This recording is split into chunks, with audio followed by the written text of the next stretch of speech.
Hello again. Right, so back into episode 19. This is part 2.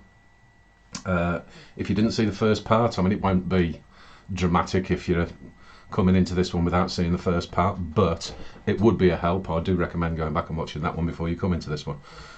Anyway, obviously, so I'm keeping with the same titles and everything, except for the very specific part 2 reference, which, as you remember yesterday, I've mentioned around the Dante's Inferno, and whereas yesterday's was in Bolgia 10, we're now in Bolgia 5, because the people that reside in that particular level of hell are best described in Bolgia 5. And I'm calling this particular episode The Great Roadmap, and it'll become apparent as to why. It is probably going to be quite a long episode, so try to stick with it. It is kind of important because when if anybody's out there and that has actually bothered to look at things like this Great Reset and the Agenda 2030 and all this sort of stuff, and like an awful lot of the times you'll look at it and say, well, how does that actually work? How are they actually looking to implement it? What are going to be the implications? What is it they're actually trying to do? And all these questions that you can ask. And essentially there are a whole range of different little strategies and plans and all this sort of stuff and that all over the place. But one of them is very specific, as I've previously mentioned in the last episode, to the area of the Sisyphus complex solution that I'm doing, whereby the current stage is with looking into Business, Energy and Industrial Strategy Department and the offices that operate underneath that. And the one that I will go into in detail in part 3, it requires this kind of build up to it to give you an idea as to how I reach the conclusions and what it is that I'm going to be suggesting in part 3. This particular episode is based around a document that it'll become apparent when I start going into it and that, but it's very specific towards these areas of innovation and stuff like that, and the kind of wider vision that I think that they've got that falls in line with all of the rhetoric that they've come out with around the Great Reset, where they seem to have this delusion that the entire world is based around technology and innovation. You know, nobody bothers to do manual labour or anything like that anymore. Regular jobs that everybody relies on and that don't seem to exist in their heads. But anyway, this will give you a bit of an idea as to what it is that they're hoping to do. It'll give you a much better idea as to the ideology behind it, because once you start breaking into it and that and getting past the rhetoric a bit, it's fairly obvious what we're dealing with. I'm going to give my interpretation, so you know, you can always write in and say, well, no, I think you're wrong about that. Whether I'll listen will be a different matter, but because I've got quite a bit of experience dealing with these sorts of people. But anyway, and I'll also give fair warning on that I am quite buggered at the moment on account of the fact that I've been going constantly for the last few weeks. And I mentioned yesterday about getting a response to a Freedom of Information request. I am going to have to do an episode now, and I've got an idea as to what it's going to be. In terms of the response that I sent today, I sent a 4-page response back to them because of their answer to my 2 critical questions around climate and the burden of proof. And I'd mentioned yesterday how their response was basically because somebody told me to. I've gone into a great level of detail as to why that is a really appalling answer. How they're failing in due diligence and all this sort of stuff and that. So essentially what I might do, and that is I'll show you the response in another video, not today. I'll show you the response and then I'll read out the response that I've sent to them, and I'll put on the screen some of the reference material that I used in my response. We'll see. Might be minorly entertaining. But God, my fags keep going out, don't they? Anyway, the response will be, like I say, hopefully it'll be mildly entertaining, but it's the kind of thing that I want other people. You don't have to go into the level of detail. Like I say, I am quite buggered after the end of the day of doing it all, but it gives you at least some sort of notion of the kind of responses that you can be making. Like I said, I don't recommend that you go into the sheer volumes that I've done, but you can go into something a little bit shorter, a little bit more pithy perhaps, and try to hold them to account a bit, because I think we are in a stage where, as much as they think that they've put everything together and that, and they're going to bombard us with all manner of rubbish, I think we can hit back with facts and give a real sense of defiance. And it wouldn't exactly be civil disobedience on that level, but it would be something that is, I mean, it's surely to Christ, if people are being bombarded with it in the way that they'd want to be able to indoctrinate people, if we're giving some of it back to them, then you might get through to a few where they start sitting back and going, hang on a minute, something's going seriously wrong here. So anyway, that will be for another episode that I'll have to do, because I'm already running behind with everything that I've got to do. I'll also have to include, I've had another response today from the University of York, I believe it is, and that was in relation to some, I mean, they haven't responded with any great level of information at all, but it was in regard to me asking why they were participating in a very apparently very widely known amongst academia, but not amongst the general public, where they were asking for any advice as to how they go about doing mandatory vaccines. And I've picked up on information that came from the University of York and the University of Oxford, and like I say, I've had the one response from York. I'm waiting for the Oxford one, so I might have to do something around that as well. And some of the answers and that are quite what you'd expect, but anyway. Right, let's crack on with this, because like I say, it's going to be a bloody long one. Let's put this out first. How's everybody doing anyway? You all right? You all holding up? Right, so here we go. Right, so this is all about the policy paper for the UK Research and Development Roadmap. This particular document, obviously in that you can see some of the comments that I'm already making on there, but this particular document, and the man in charge of this is the guy called Alok Sharma, a pretend conservative. So once again, I've put in his email address and the address where freedom of information can be sent through, because I think there are questions to be asked around this when I get round to developing my questions as well. But you know, you can all feel free to be getting in touch as well. Now, a part of this is kind of having to jump forward, do a little bit of jump backwards and forwards, and that because of some of the stuff that I've already disclosed from part 1. Some of it is going to be from part 3. Now, in terms of the first highlighted areas that I've got of this, the 22 billion, the reason why this is a red flag to me is because the current costs, I can say, for the last annual report that was put in, so 2019-2020, it works out at around, I think it worked out at around about 7.2 billion. So we're looking towards a threefold increase. So just we have to, the first part that we have to get through our heads is the situation that they have created. As I've said, I mean, if we move down to, I mean, this adapting to the new normal, awful terminology, and the disruption to our lives because they say it's because of the pandemic, and it's not, it's because of these fuckwits. But because of the mess that they've made, the debt they've created, the jobs that they've destroyed, the industries that they've destroyed, and through that, they seem to think that the diminishing returns that are going to be as a direct result of that means that they can have a threefold increase in this particular budget. Absolute insanity. And this is just purely based on this policy paper. Like I say, there are others. I mean, I have mentioned in previous episodes, and that's around the funds that are all related to all this climate change bullshit, and linking that up to electric vehicles and all that sort of stuff. And I mean, there's something like around about 300. What was it? 300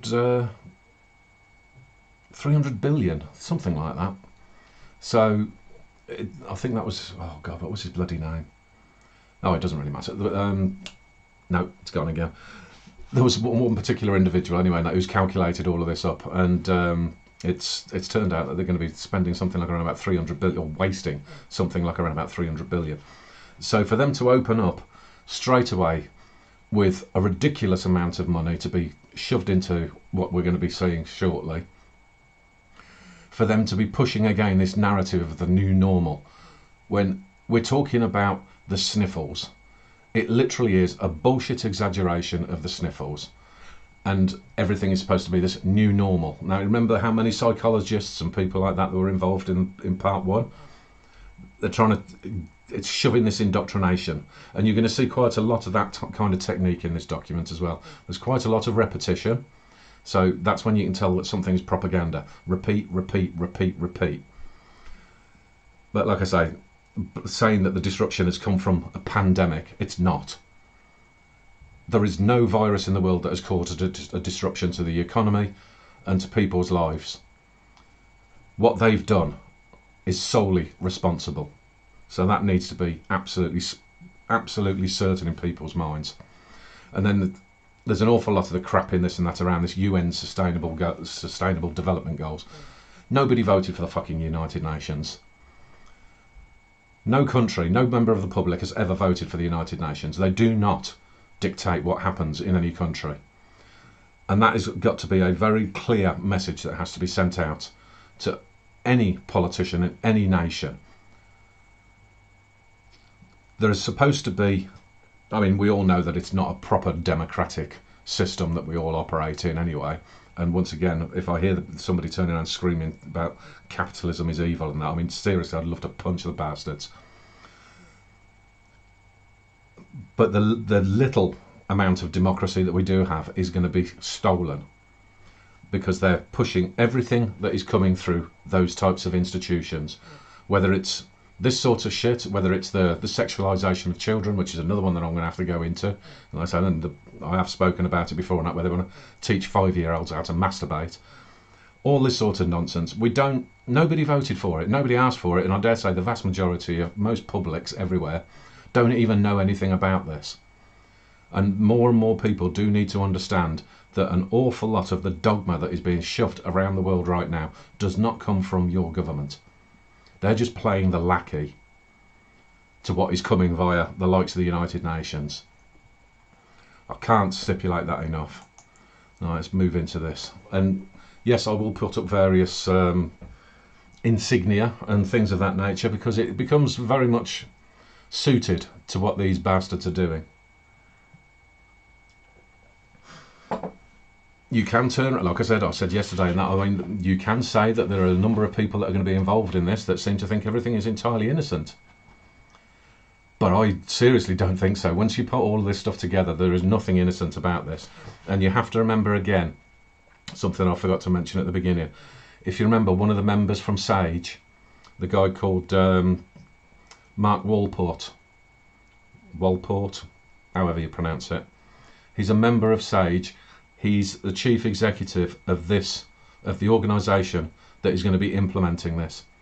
So as much as you've got that Alok Sharma and that is the one that putting his face to it and saying, look at the paper that we've developed, that Mark Walport is the one that's going to be implementing all of this. So he's somebody to be paying attention to. Right, so let's move into this properly and try to get through it as best I can. Right.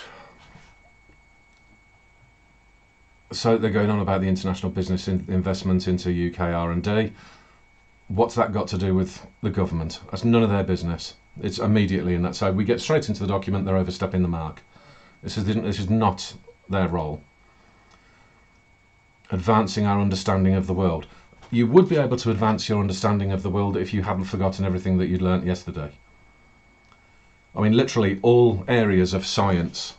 I mean, if you look at it from the perspective of climate change and all this Ponzi China virus, you put the two of them together and you give some consideration to the level of science and the level of knowledge that has been developed over bloody thousands of years, and it all seems to have been thrown out of the window for the sake of these two dogmas, this ideology of these two things that seems to think that everything that we knew yesterday doesn't exist anymore, and they're all starting again, and it's complete bullshit. So you're not going to advance your understanding of the world when you've literally just thrown all education out the window and you're starting from being a fucking moron, basically.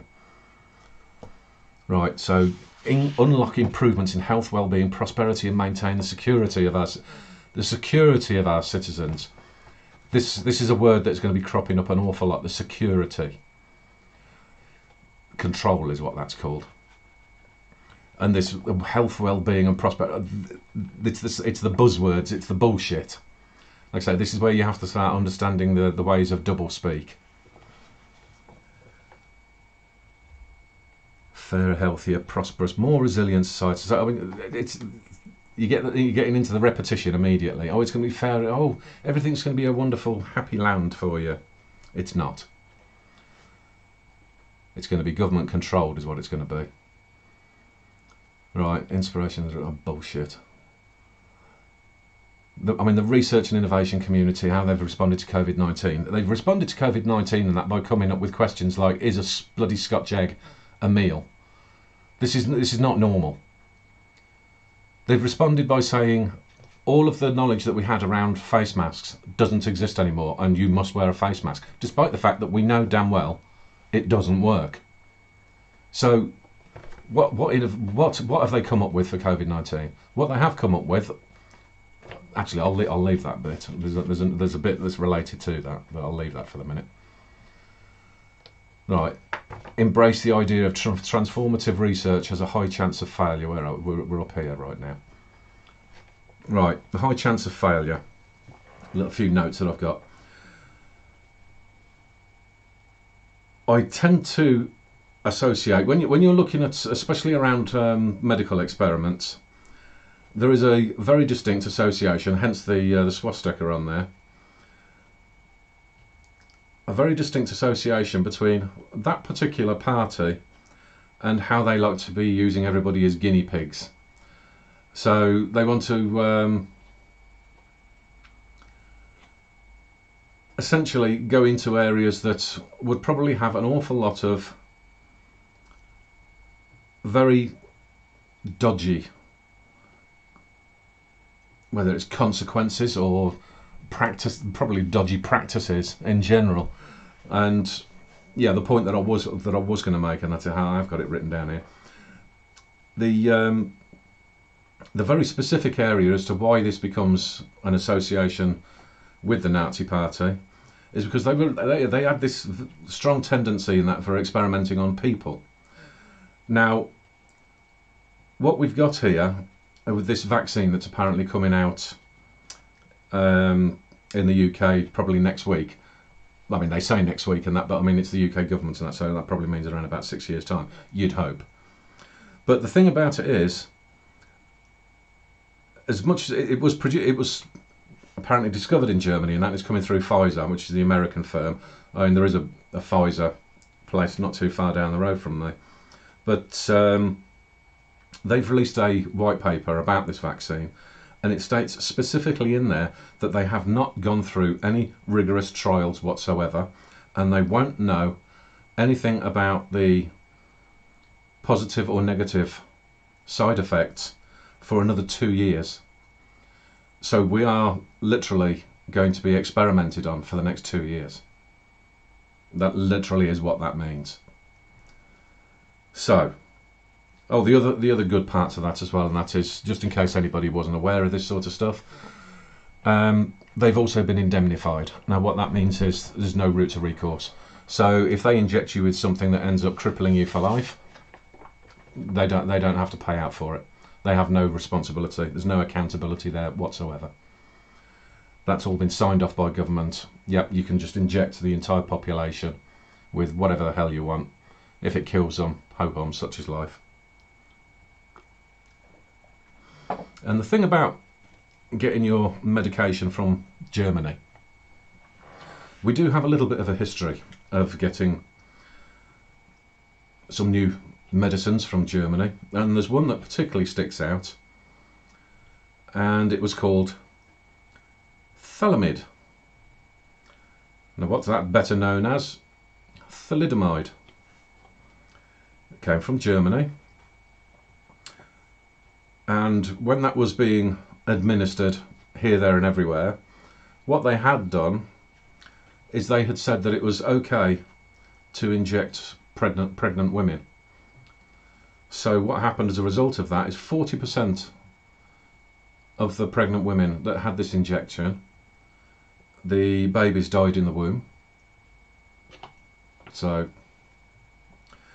and then those who survived had limb, eye, urinary tract and heart problems, and a range of other physical defects.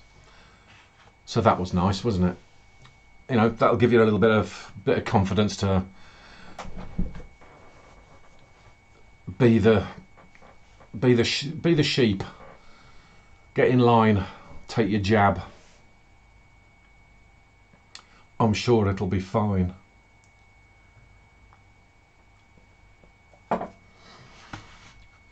Yeah, we've seen that one in the past before. That went well, didn't it?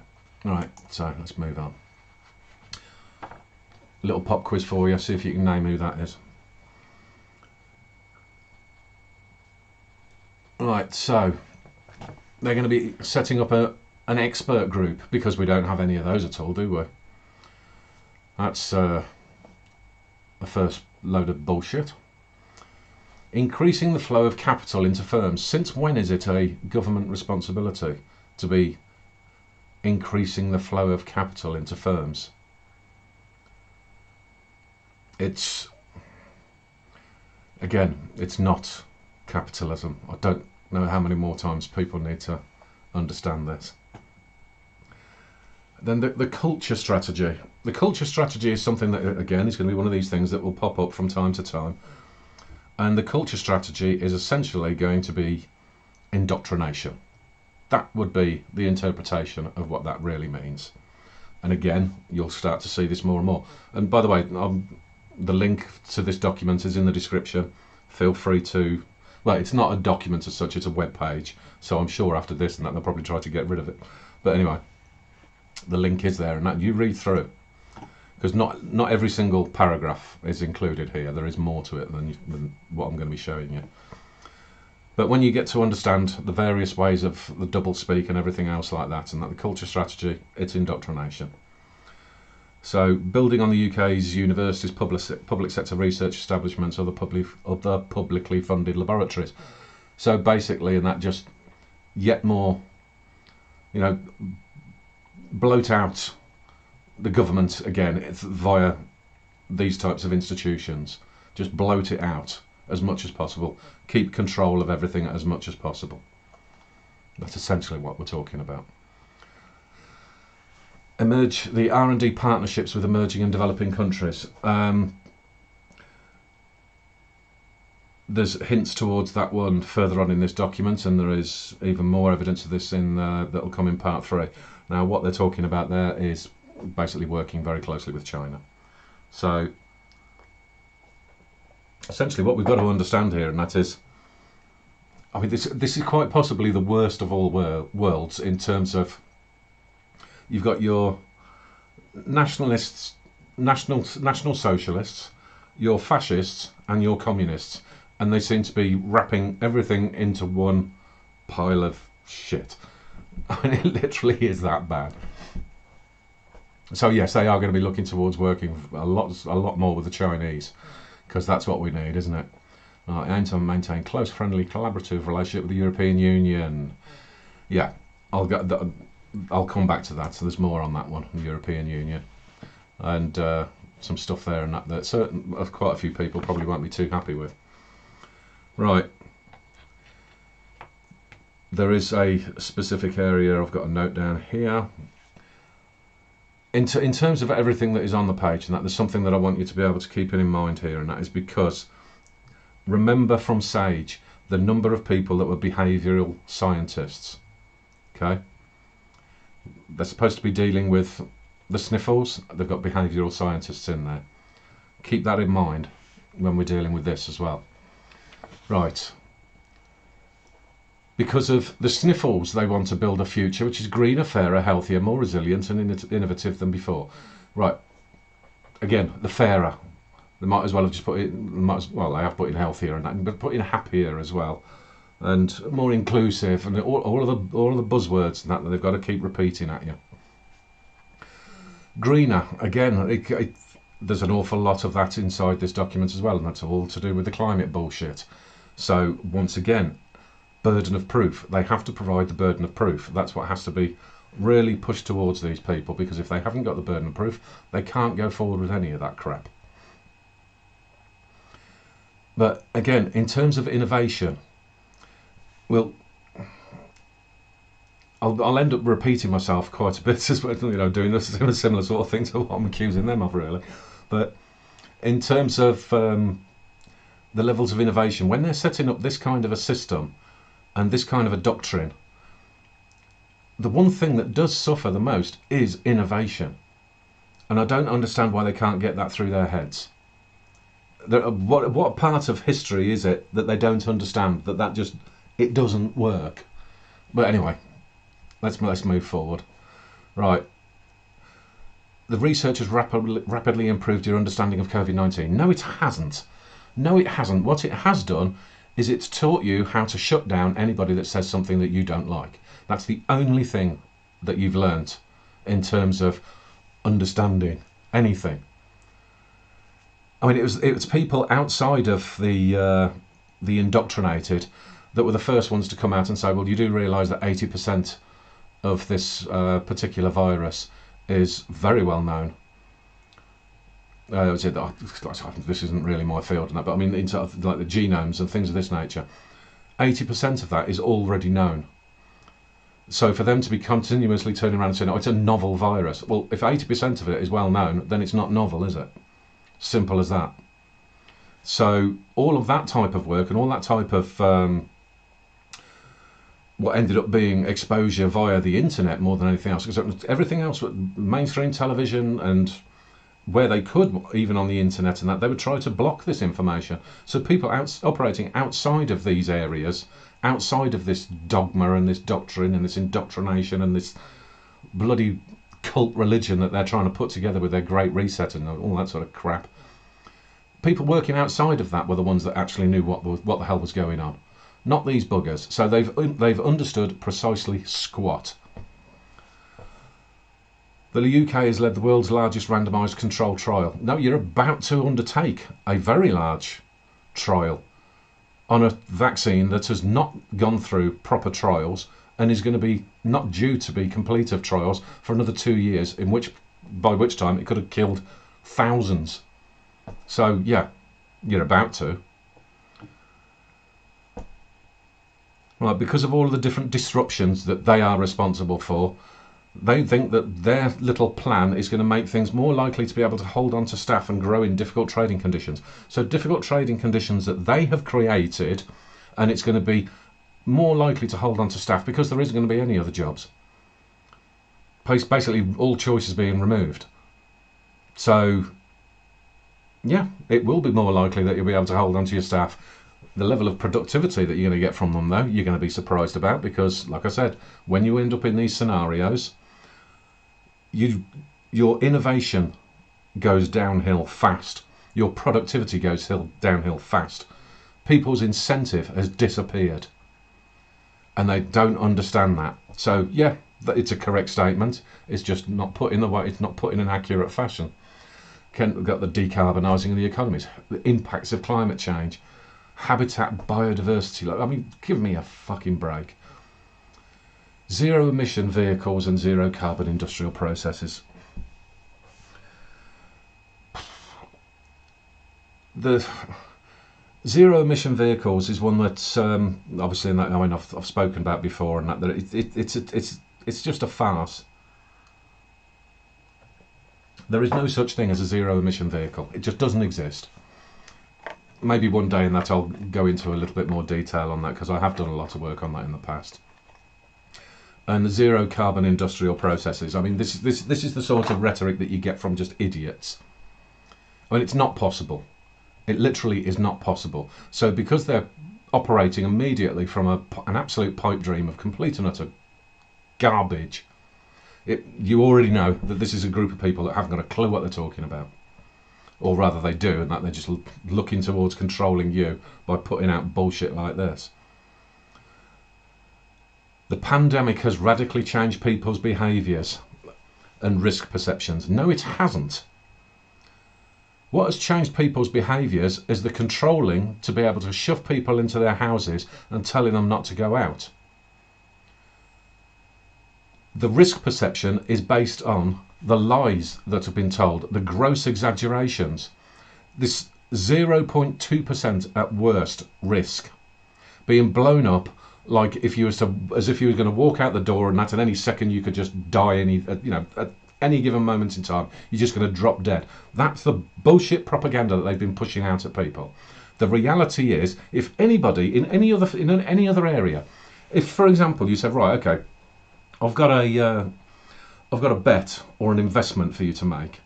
Now, the guarantee that I will make to you is that you've got a 99.8% chance of succeeding with this bet or this investment. Would you take it? I bet you bloody would.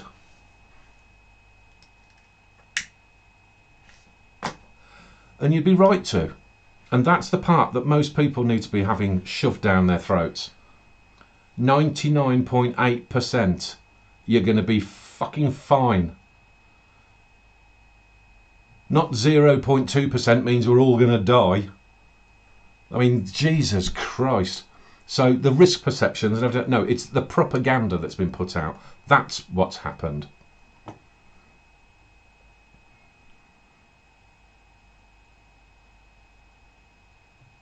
Science being used so they can, oh fuck's sake, potentially sustain to facilitate the green recovery. Oh, do one. Really? I mean, obviously in that, I mean, there's a few areas of this as well that lots of people are going to really love and that, and I do have an explanation for that one as well. But all this stuff, it's, we have to also be very, very careful about all those ethnic minorities and that, and throw in our social justice warrior bit. Social justice warrior bit. Yeah. I told you I was tired, but anyway. But yeah, there is more on that. Right, let's go for what we got on this one, the Mao bit. Okay, what we've got in terms of this particular slide is it's essentially all about keeping hold of and control through financial incentives. Or in other words, you work with us and do what we want, or you get bugger all.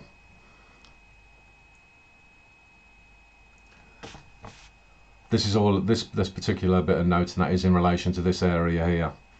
So they are literally looking towards getting that control of all of the either existing or any new organisations, because they're going to try to push as many new organisations as they possibly can. Get rid of all of the, make everybody else bankrupt, so the new ones have to come up that are already nicely indoctrinated within their system and dependent on them, sucking on the government's tit essentially. And if you don't do that, unfortunately, you don't get any funding. You don't get to do your business. So that's a key part where it's something that I've known for a long time about the UK anyway, and that, but the people within the UK themselves that have actually got some level of reasonable finance, it is more important than ever that first and foremost they actually start to invest in people within the UK primarily, to be able to assist to keep people away from this kind of rubbish, this indoctrination camp. And then in addition to that, the people that are looking to be starting business, because you don't need to be always on the punts for some money from somebody and that before you can actually start a business. People actually need to understand an awful lot more about how you actually do develop a business without having to have your hand out all the time. And the development of those businesses where it becomes a case, well, instead of developing your company to such an extent that, well, so long as you're all right and, you can buy all the things and go on the holidays that you can do and that, but then apart from that, you've lost your ambition. You need to lose that mindset That's a particular problem that we have in the UK. The ambition doesn't go far enough. And that if we've got more people in the private sector that are doing that, then that means that there's going to be less reliance on this kind of rubbish.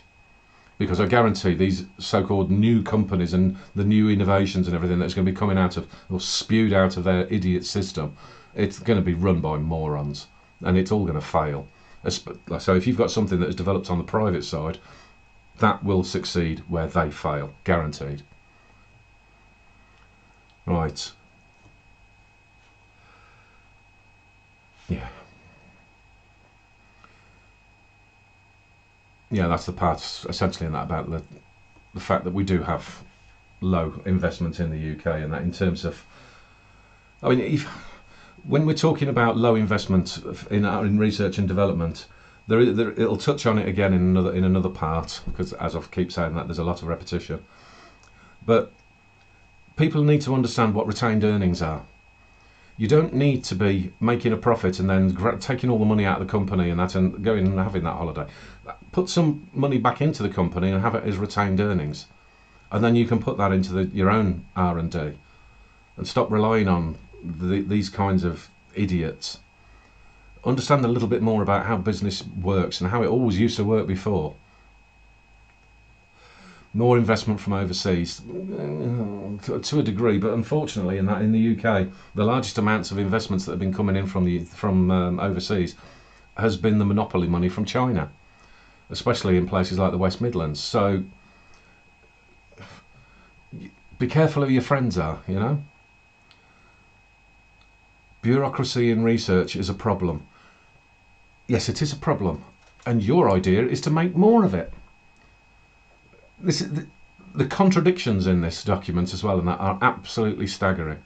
It just defies belief. You know, we recognise this is a problem, so we're going to do that again and more.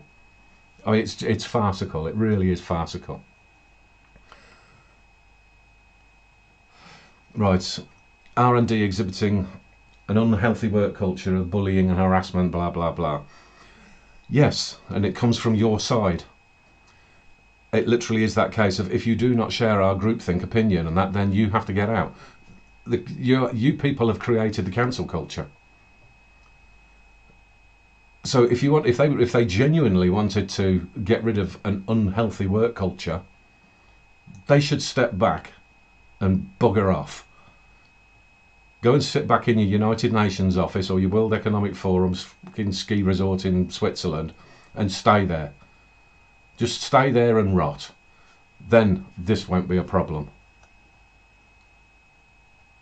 So again, it's the double speak. You have to stop doing the things that we've actually introduced. Attracting talent into the UK. This is a very, very, very, very common theme. Anybody that thought that there was going to be any sort of logical conversations around immigration to the UK, gone out the window. Right, so again, the emerging powers, emerging science powers and what have you. And then talking about national security. So you want to talk about national security at the same time that you want to go hand in hand with China. Those two things are not compatible. They're seriously not compatible. Like-minded developed countries outside Europe. Who else is signed up to all this shit? Well, Biden and his. So if he gets in, then yeah, you might have something in America and that, where the only thing that you will realistically do, and that is get together and make sure that you've got your little indoctrination camps that are coming out, spewed out of academia. You've destroyed everything else because that's all been sent over to China. So that would be the partnerships that they're talking about.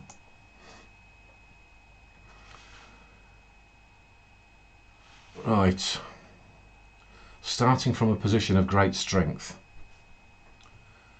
How are you starting from a position of great strength when you've just destroyed everything? Morons. Researchers are driven by curiosity. Well, they used to be. They used to be driven by curiosity, but now what you're going to be doing that is making sure that they get driven by indoctrination. Because, like I say, according to you people, this bloody Build Back Better bullshit people, everything that we knew yesterday doesn't exist anymore. So everything is all down to the indoctrination. It's all down to the non-science, the pseudo-science of climate crap and gross exaggeration around the sniffles. So where's the curiosity going to come from? Because nobody's going to know a damn thing. Deep and broad research base. What we've got in a deep and broad research base is a deep and broad level of further and further indoctrination. Feel free to follow their curiosity, so long as it agrees with what they want you to do. So, double speak again. Inclusivity in society. This is a nice piece of double speak. The inclusivity part of it doesn't mean everybody becomes involved and everybody's all one happy family. What it means is we've got our little gang here. You can do as you're told and we'll maybe let you in, and that way you'll have been included. Everybody else, go to hell. That's what that means. Researchers tell us they're not getting enough funding. Oh, really?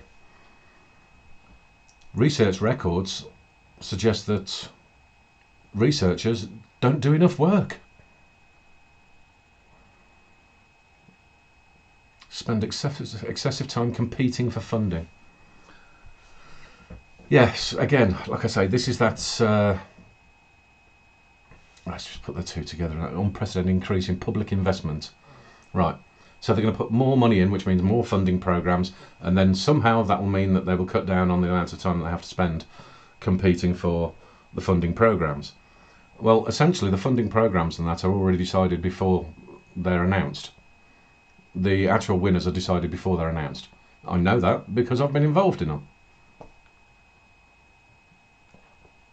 So essentially, if you've got somebody turning around saying that they spent an awful lot of time putting together a bid for a funding program, and if they know that they haven't been given the nod and a wink, basically don't bother doing it, because you ain't getting it. It's quite simple. It's a game of mates. If you're with the in crowd, like I say, if you're inclusive, yeah, they'll figure something out. Not only will they figure something out, because here's something that I learned. I was part of one particular. I'm not going to go into too much detail about what the program was and who the participants were, but I was involved in one particular funding call where everything was predecided, predetermined. They knew exactly who was going to get the money. What they hadn't counted on was the size and the scale and the participants that I put together. They weren't anticipating that. They thought it was going to be a fairly simplistic thing and go, oh yeah, we make it look like it's going through the usual processes. It took it what I put together, and that's obviously that having a couple of other people involved as well. What we put together took them aback to such an extent that they then created another program, especially for us, to make up for it. So that's how that works. If you can put together something that falls in line with what they want, they'll make it happen. So this bullshit about people spending a lot of time competing for funds is bullshit. It literally is a nod and a wink game. Right, so diversify our funding approaches, learning from what works well and what does not. will free up the research to pursue ideas and go for unpredictable benefits without starting a specific goal in mind. Right, okay. So we've got a contradiction in terms immediately. So, and it does get contradicted again further into the document, but where they're turning around and saying that they want people to go forward and that with not having a specific goal in mind. Occasionally that type of thing, and that has kind of worked. Particularly when it does come down to people working with chemicals, for example. An awful lot of dyes and things of this nature and that have actually come about entirely by mistake. But what they're suggesting here, and it does sort of feed into the rest of this particular bit of the narrative as well, and where they contradict themselves, is that they're suggesting that yes, we understand that type of thing has happened in the past, and we want people to be free to do all this sort of stuff. And that, again, have your curiosity. You might think that it's destined, supposed to be starting out in this direction, but then it shifts, and you don't have to be held to that kind of thing. But then they will turn around and say that we'll shut that down as well. If we think it doesn't work, or if it doesn't fit our narrative, we'll shut that down. So your freedom to undertake these things under what was historically known as, not a particularly nice term, but what was historically known as blue sky thinking, because you go a blue sky thinking, then you go into applied research, blah blah. They're essentially going to be looking to, again, change the terminologies around this and then contradict themselves all at the same time. So there's incredible levels of inconsistency in terms of the messaging that they have. So when you've got an inconsistent message and it's supposed to be your strategy, then your strategy is going to fail. Right, so building a future after the COVID-19 crisis. Why? It's the sniffles again, 99.8%. Idiotic. Improving our funding and decision-making processes. Yeah. Light touch with minimal red tape. Like I said with that example before, it's got nothing to do with light touch. It's everything to do with does your particular agenda meet with ours? And if it does, yeah, we'll push it straight through. But again, the issue there becomes when you've got these people. I actually read the. Oh no, I haven't. No, I've read the right one. The current collaboration system mechanism. So yeah, so you put together these teams, which generally means. So you'll have an academic involvement, a industrial involvement, and then an SME and things like that. So you sort of try to mix things up a little bit and that, and then working apparently together with the funding organisations. Like I say, that light touch will come in the form of the nod and the wink, that you will get it no matter what. So again, what this is all heading towards is that all of the funding that they're expecting all these indoctrinated businesses to come to spew forth, it's all going to be centrally controlled right the way through the process. Everything is going to be dependent on feeding from the government. That's what this is all about. But as I've said, when it comes down to the freedom of thought and what it is that you're actually going to be developing, you're free to think whatever you want, so long as it agrees with us. That's basically what the plan is. Right, solve real world problems and threats to our security. Right, so there's the security word. It does pop up a lot. So the real world problems. The real world problems is a problem in and of itself, because the problems that you keep on suggesting don't actually exist. That's a problem. And then this threat to security. Like I say, that's a common theme, and the threat to security is anybody that doesn't agree with them. That's basically what it is. The National Health Service, National Security again. and their interventions. Yeah, I mean the National Health Service and that is going to be playing a particular role that will pop up again later on. Right, into this next one, which is this one. Right, so there's a lot of talk here and that at the beginning in terms of involving the public.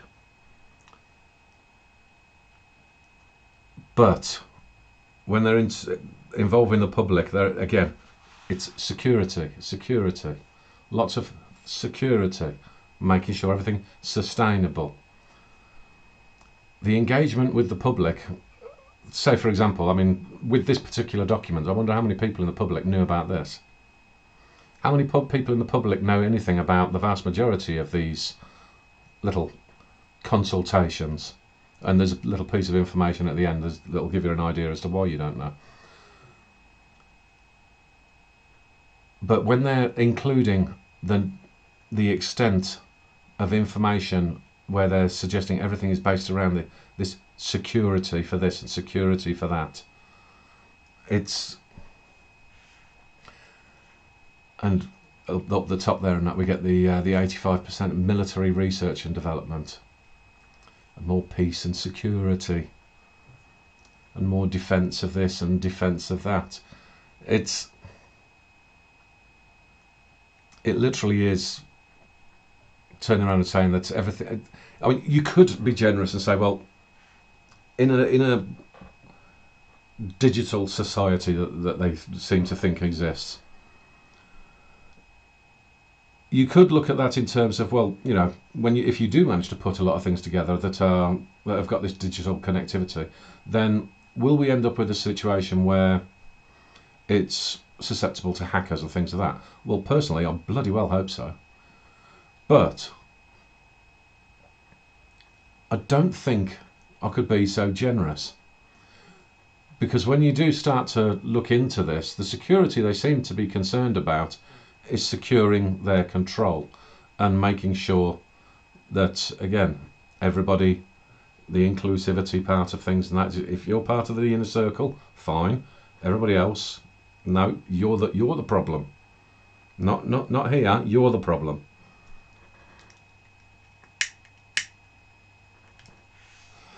I think the defence and the security that they're talking about there, and that is going to be much more focused within their own nation, within our own nation, rather than being anything to do with the traditional perspective of what defence means. Right, here we go. When I turned around and said about blue sky thinking, now it's called the moonshot. The moonshot ambitions. It's not blue sky thinking anymore. We've got to change that term. Call it moonshot, because that makes it mean something different, apparently. Another little quango there, and that's the PM's Council for Science and Technology.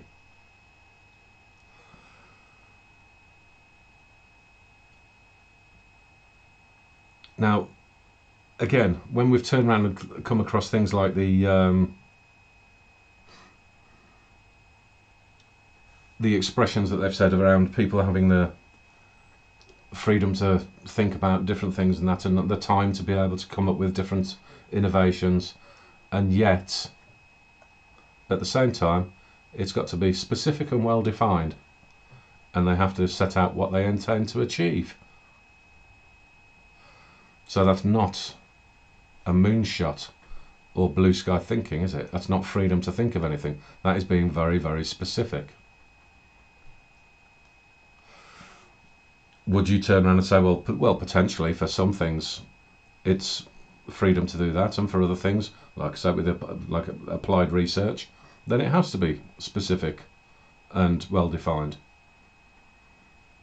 Well, those two things in that, they're not necessarily mutually exclusive. And when you're when you're putting together a document along these lines, unless you're very, very specific in what you're saying and what it applies to, it then has a wider implication. So that's why it's a contradiction. Okay. Now, ARPA, they want to create this and invest £800 million into creating an ARPA style body. Now, if anybody doesn't know what ARPA is, that was the Advanced Research Projects Agency, which was from the US, and it became DARPA because then they put the defence at the front of it. It's got quite the reputation these days, at least. And essentially, I've put in accountability, reducing accountability as opposed to bureaucracy, because that's effectively what it is all about. Now, when it comes down to why this particular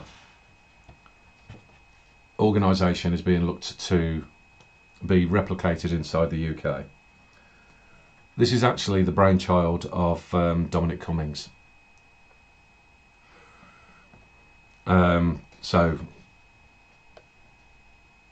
I dare say the vision of what he had in terms of being able to put this forward won't be achieved.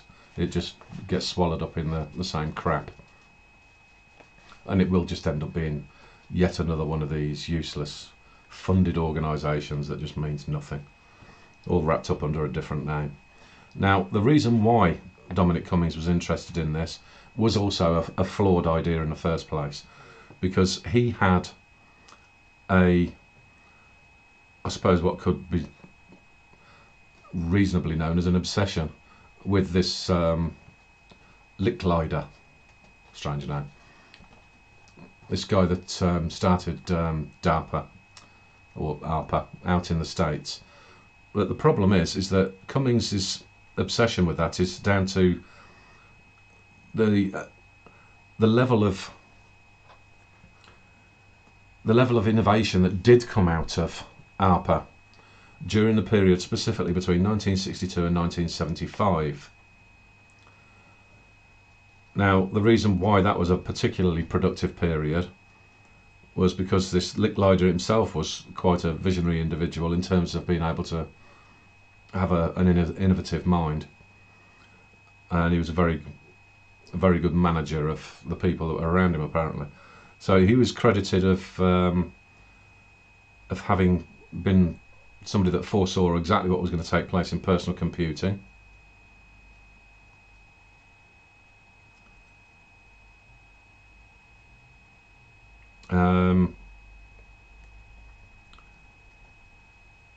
He was responsible for the types of technologies that then brought out things like the Xerox machines, if anybody remembers that. I do. I am old enough. And it did actually lead to the first personal computer and that. But I mean, like I mean, there's a range of other technologies and that fed into the military and all this sort of stuff as well. But essentially, an awful lot of the stuff in that also feeds into the likes of what you do on the internet today and that the actual social media and things of this nature. A lot of that came through what this guy did with ARPA. So Dominic Cummings had a bit of an obsession about that particular point in time and the level of productivity that came out as a result of it. The problem is, this ain't the 60s. This is an indoctrinated bloody choose-your-ism, bloody socialism, communism, fascism. That's what this is all about. And people are not going to be able to have the level of freedom to be able to replicate the achievements that man came out with. So it's just a flawed plan to begin with. It's essentially harping back to yesteryear and expecting the same results to happen today when you're comparing geniuses to dribbling idiots. It's not going to happen. So yeah, that's going to be a waste of 800 million quid. Right. So we get here and that a bit of a hint of the rhetoric around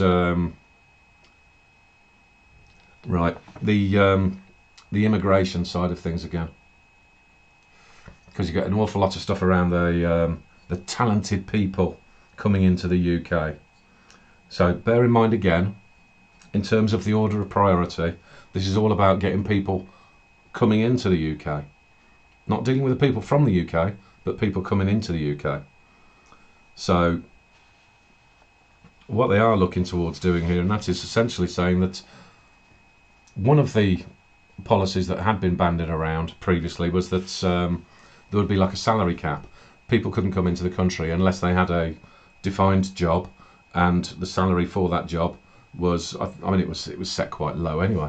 It was something like around about 26 grand. But they're looking towards removing that kind of thing. They say that that's an impediment to be able to get more immigration. So that is an issue. Now here we go again, and that with this, we've got to do more for the BAME.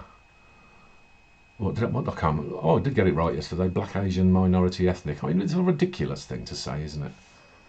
But essentially what you're dealing with here is less of a strategy to be able to give assistance. This is more of a strategy to be able to piss off the majority.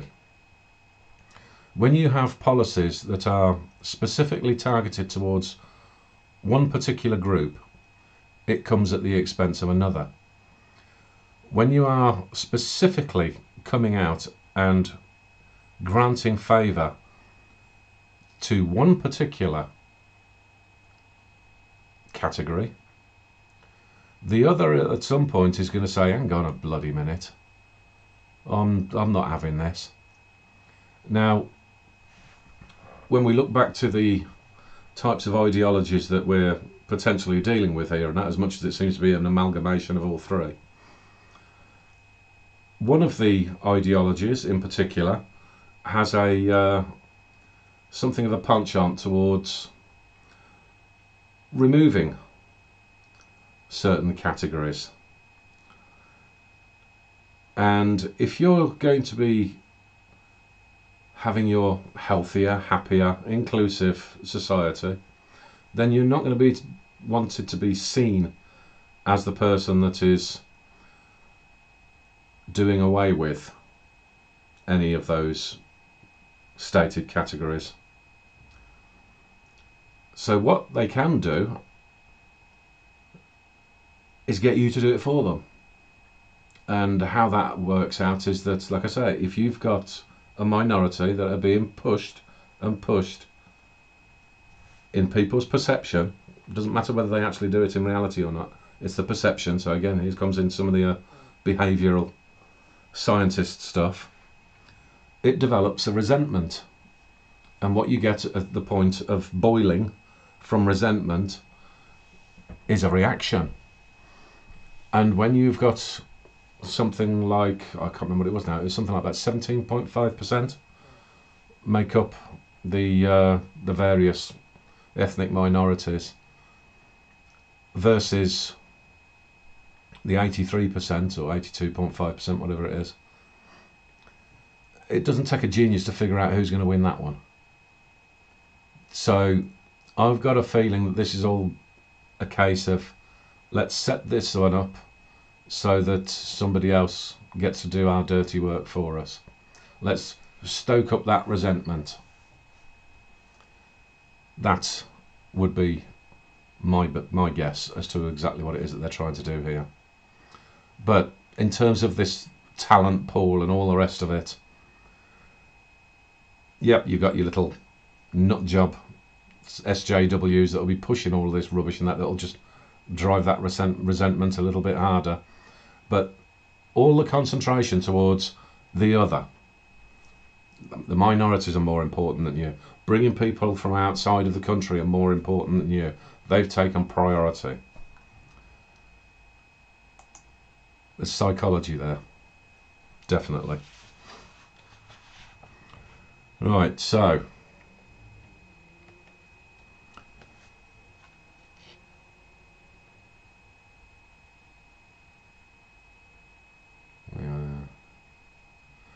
so here we go, the continuation.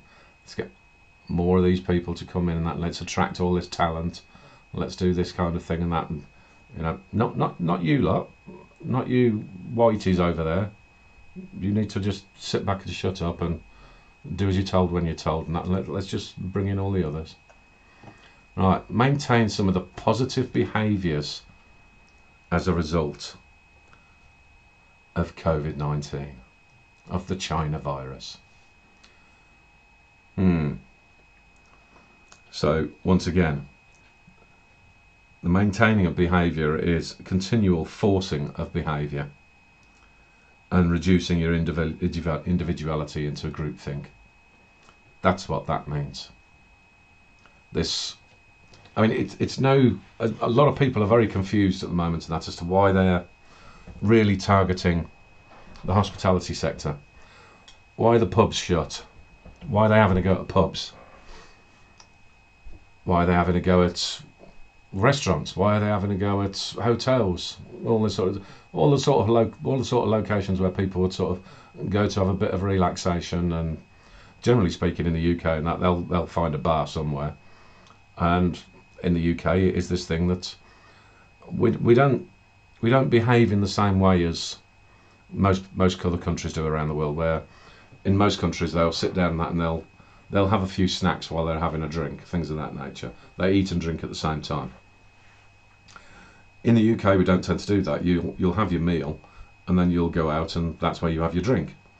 Now, they have tried to push this gastro pub utter garbage down people's throats, and they've tried to destroy the pubs and that through no smoking allowed in there or anything like that, which means all the clever people, you can always be found outside. It's a fact. It really is. There are a lot of pubs that I've been into, and that where since they brought in the smoking ban, and you have the most miserable looking arseholes that are sat on their stools, or usually in that they're sat at a table on their own or with a couple of other miserable arses, and then you go out the back or wherever the smoking area is, and there's conversations going on aplenty, and everybody's really nice to each other. So yeah. But the thing is, within the pub culture and everything like that in the UK, and the way that we do tend to go out and have a drink, that's frowned upon by these particular types, because they don't like the fact that if we've had a drink, and that we tend to become more boisterous, we lose our inhibitions a bit, we'll have a right conversation, we'll have a row. Quite often, especially on a weekend, you'll find there's an awful lot of fights. That's the fighting side of things, and that, I mean, to be perfectly honest, as much as you can look at it and think that it's quite awful, it tends to be kind of like a rite of passage in many ways, because the vast majority of it that's going on, and that is amongst the younger lot. I mean, occasionally you'll see a couple of old farts and that trying to go at it, and it's quite hysterical actually. But when the younger ones are doing this kind of thing, I mean, obviously in that you've got your obvious occasions that where somebody's going out and picking a fight and stuff like this and that, you know, you don't need all that nonsense. But with an awful lot of people, it's a kind of developing a societal strength as well. You get to be able to look after yourself. You get to be aware of different situations, what different people are like. Who is the person that's likely to get punchy? All this sort of stuff, and that you become much more aware of your surroundings. Obviously, until later on at night when you can't remember anything, but during those periods of time and that, you kind of get into mix within society. And when people are all getting together, and then yes, there are going to be occasions when somebody rubs you up the wrong way. You know, the ho-hum, such is life, but that is the British way of life, and they don't like that. So that's why they're targeting the pubs. They don't like us doing that. We have to be the sort of the European side and that, and we'll sit outside on our tables with our little group, our little indoctrinated group and that, and eating our piece of bread and sipping our glass of wine that will last for about 6 hours, and then you'll wonder why that place goes bankrupt. That's why they're targeting these places. So, where am I? Yeah, so that's a lot of the crap to do with this maintaining the behaviours. They can shove it. Free of bias, yeah, my arse.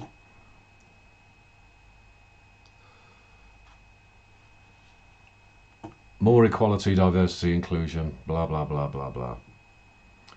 So, common themes. We cannot and absolutely will not wait until we have the perfect data or conclusive evidence before taking action.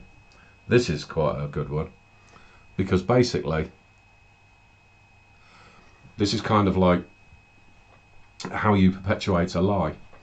This is kind of like how they've put together the climate bullshit, and the 0.2% is somehow the greatest threat in the world.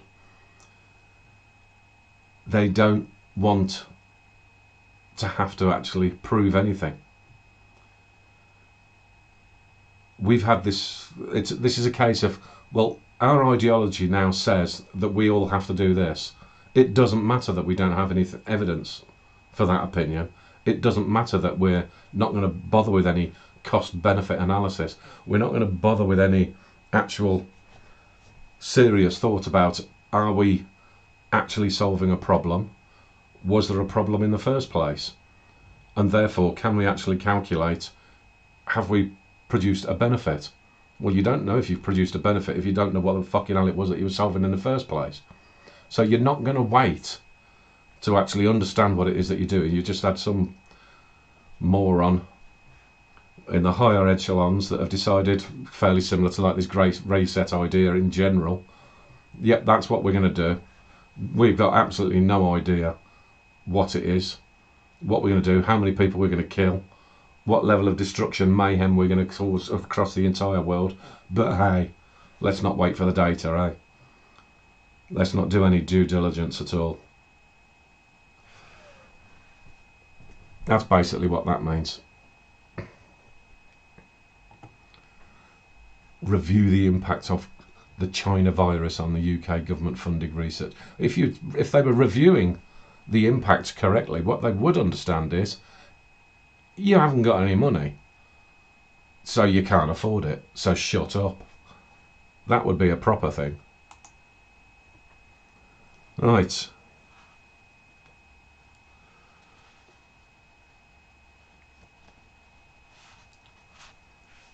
More of the doublespeak. Prevention strategies to tackle bullying and harassment. Again, it's you that are doing it. It's you that have created the cancel culture. It's you people that are turning around and saying, we want to have these ideas, this is what we're going to fund, this is what's going to go forward, everybody else can go to hell. We're going to destroy your business. That's what you're doing. So it's the doublespeak scenario again. Fresh thinking. So long as it goes along with the doctrine. The reskilling of the technical workforce. Oh God, I hate that shit. And the little mention there about the cell and gene therapy. So we've got two things to deal with there. The reskilling part of stuff. It literally is, again, it's kind of, I mean, it's been an evolving problem as we go forward anyway, in so much as that, so if you remember back to when I talked about project management and how you have to continuously go through these assessments and getting your qualification again at the end of every year, because you're not qualified if you haven't followed the latest crap that they've just made up that doesn't make any sense. The reskilling part of things, and that can be twofold. It's to do with the latest bullshit that they're going to try to ram down your throat to do with stuff that you already know.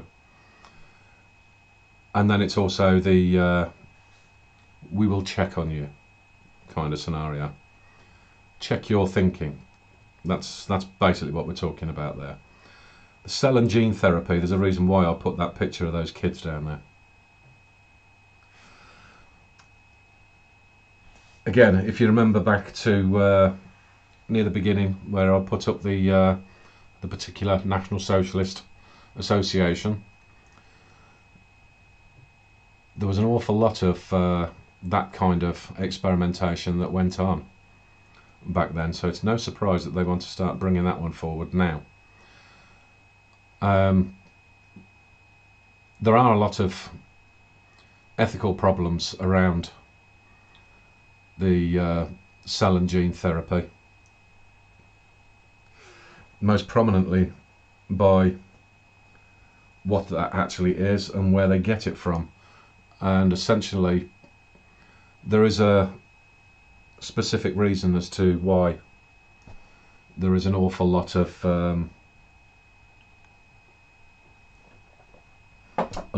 rhetoric around abortion. It's got very little to do with bloody choice of this, that and the other, and that it's more to do with being able to use those parts. I know you've got the conspiracy shit out there, and that says, you know, you've got these people that are sacrificing children at the altar and all this sort of stuff. But largely in that is these kids' body parts and these... I can't even remember what the terminology is for it now. But basically the aborted babies, that they're... If you do notice, and that it's particularly happening out in California, where abortion now can take place at the point of birth. I mean, you couldn't get more sick if you tried. But yeah, it's to be able to put those aborted babies into the research cycle. So that's an area where there are very distinct ethical questions around that. But these people have got a history of not being very ethical. Okay. Migrants, migrants, migrants. Again. You notice the... Like I say, that theme, that repetition, the propaganda. Right, so it's a destination for top talent. Come to the UK without needing a job offer. So there you go. That's where they really do let the cat out of the bag there.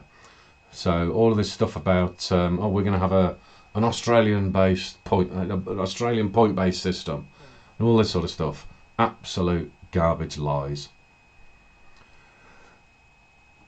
They want to make the routes simpler and faster. Yeah, they're making them very fast. Look down the bottom there. All you have to do is get on a little raft and in you come. Very quick. Talented Brits across the world to be welcomed back. That one I find a little bit of an unusual statement for them to make, because that does kind of suggest that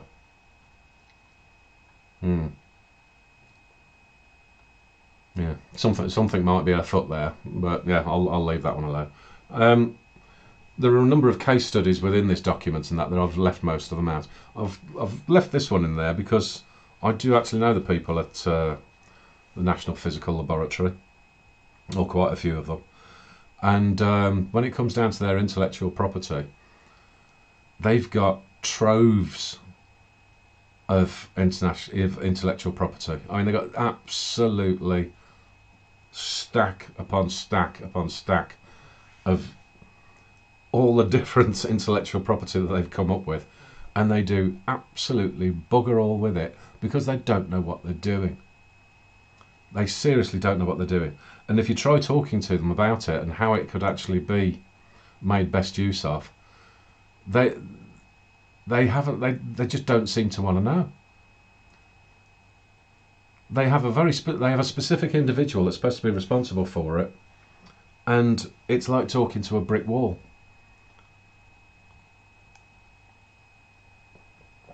So that particular little institution is not going to be any bastion of pumping out intellectual property, I can assure you of that.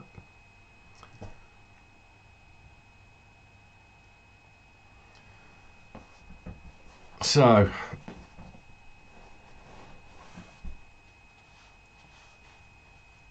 I don't know why I've got that stated. That never mind.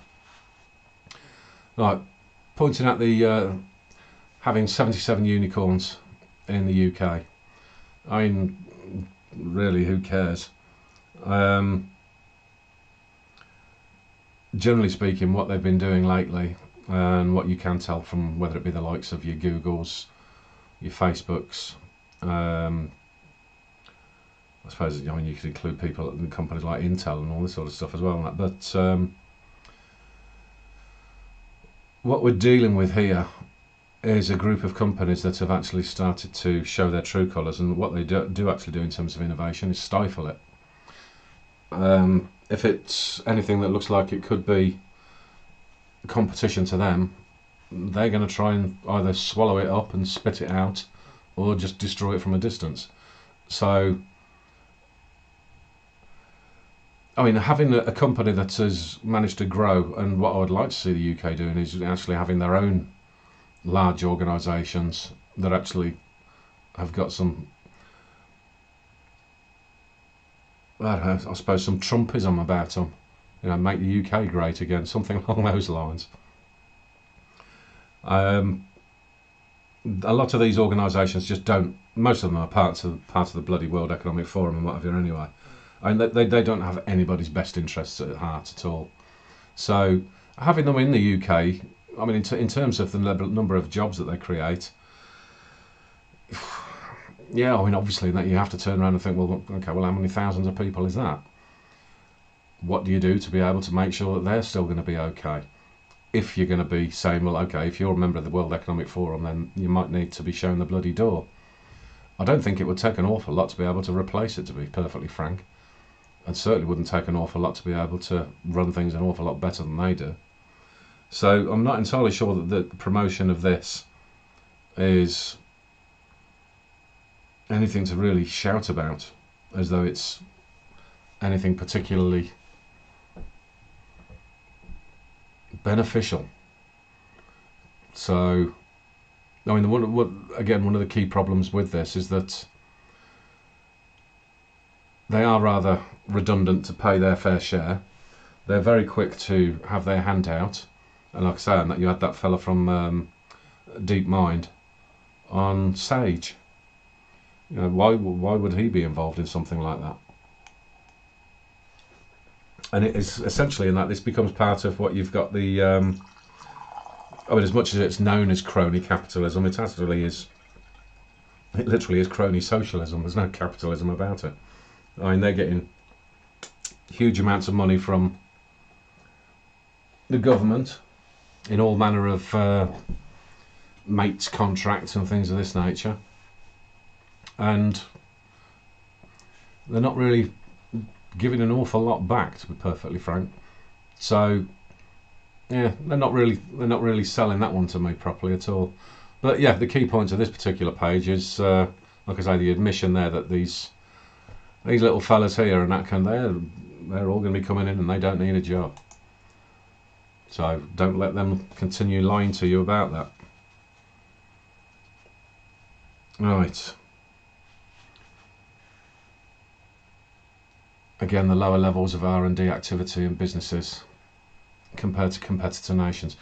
Again, I would actually agree with that, but that's not a culture that's going to be changed through having the government control the means of production. That isn't going to help it at all. And again, the decarbonisation and blah blah blah bullshit. Absolute garbage. Then we move into this area here, and essentially what we're looking at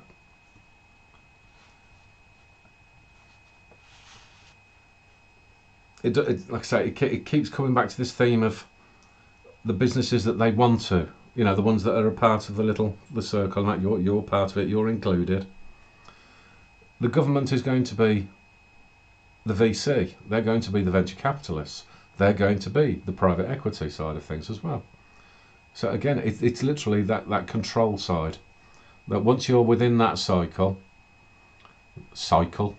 or circle, whichever you prefer, they're going to try to make sure that they control all of that particular field, and anybody outside of that, you haven't got a chance in hell. And it's communist. It literally is communist.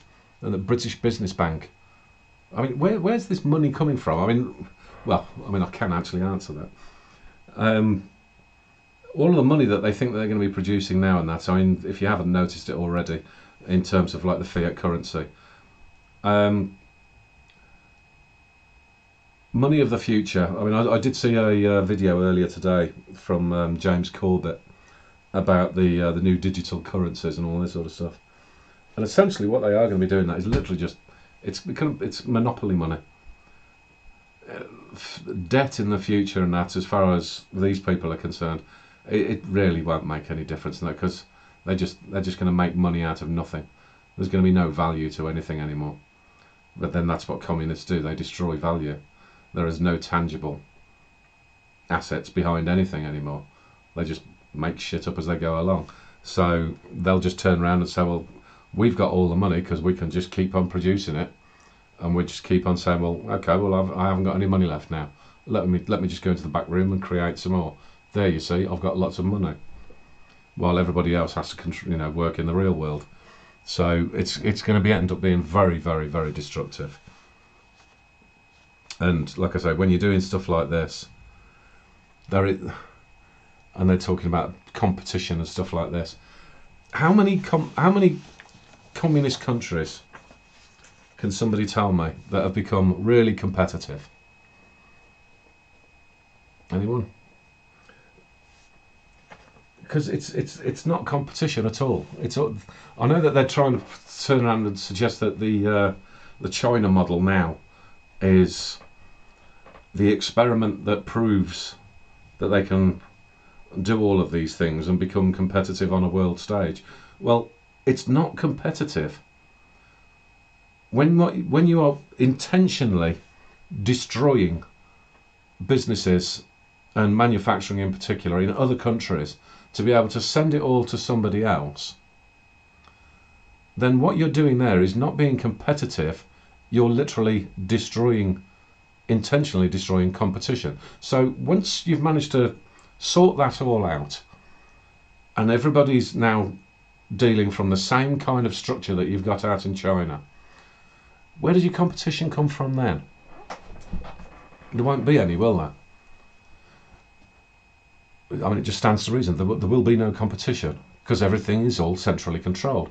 Now, when you've got a scenario whereby everything is centrally controlled and you don't have any competition, guess what happens to innovation? It doesn't fucking go very far, because everybody's being controlled, everybody's being told what to do, everybody's been, you've got to check on your behaviours to make sure you're maintaining those positive behaviours. How innovative. When that kind of system has not had the kind of worldwide assistance, because keep in mind that, and look into it if you want to, and that as to how China has become the way that they are, purely through the installation of this plan, which was introduced via Kissinger. When you've had a country that is operating under this,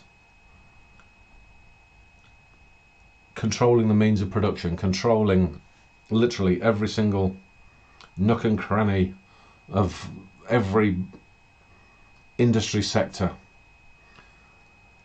how many countries have actually then turned around and had an absolute booming success when they don't understand I mean, I suppose you could turn around and say, well, there won't be any need for the understanding what the prices are anymore, because that's essentially what you need the markets for, and that is to be able to understand what the value of something is.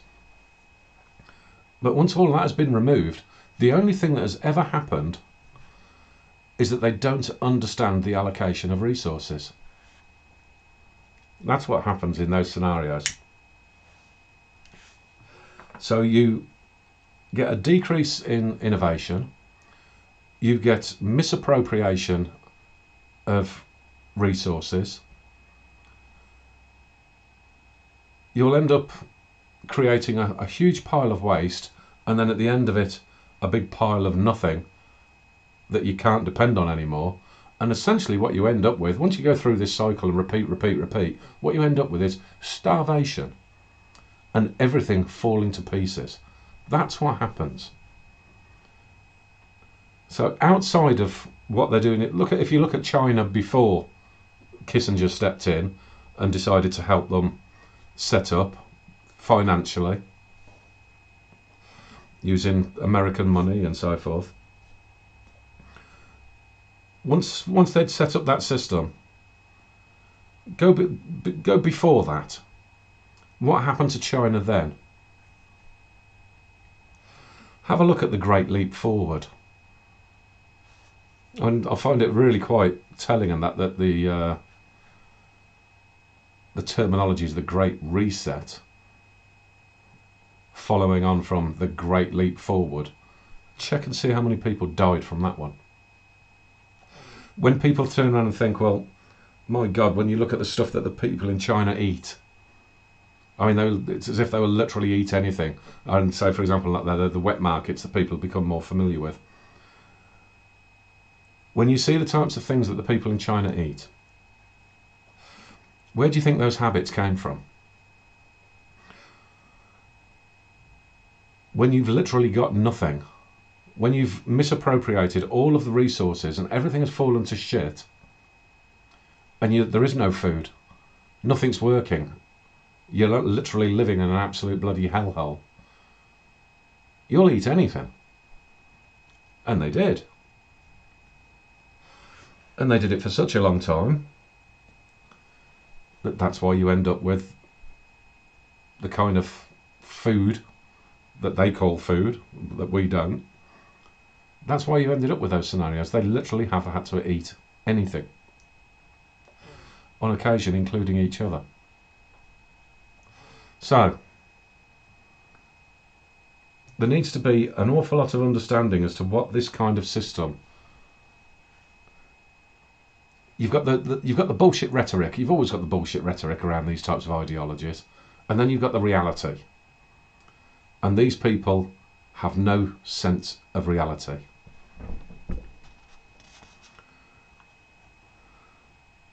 So, right, the tax system up at the top here, and the tax system. Again, this is more of a conversation, not around tax incentives, but people actually understanding and learning more about what retained earnings are supposed to be about. People need to understand the responsibility again, because that's probably one of the key aspects in all of this that people should probably be learning again, because they do seem to have forgotten it way too much, is your own individual responsibility. You cannot be dependent on the government, because when you depend on the government and you end up with this sort of scenario, you're fucked. You really are. And learning to have responsibility again gives you a sense of purpose.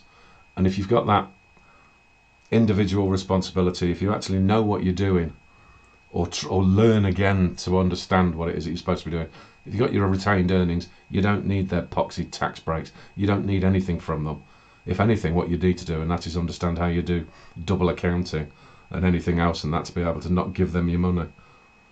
Because when they do get your money, this is what they come up with. Right, the regulation for the fourth industrial revolution. I'm going to be looking into that and a few other documents, as I've got noted up there. Whether I'll do anything on those, time will tell, we'll see. The problem that I've got from the very limited view that I've had so far, I've literally just skimmed through it, is because I have worked with a lot of the companies that are involved in what the actual Industry 4.0 is, rather than what Adolf Schwab's version of it is. And the area that I think that it's at risk is that I would imagine what they're going to be looking towards doing there is having levels of control around data. That's going to be where the problem is going to come out.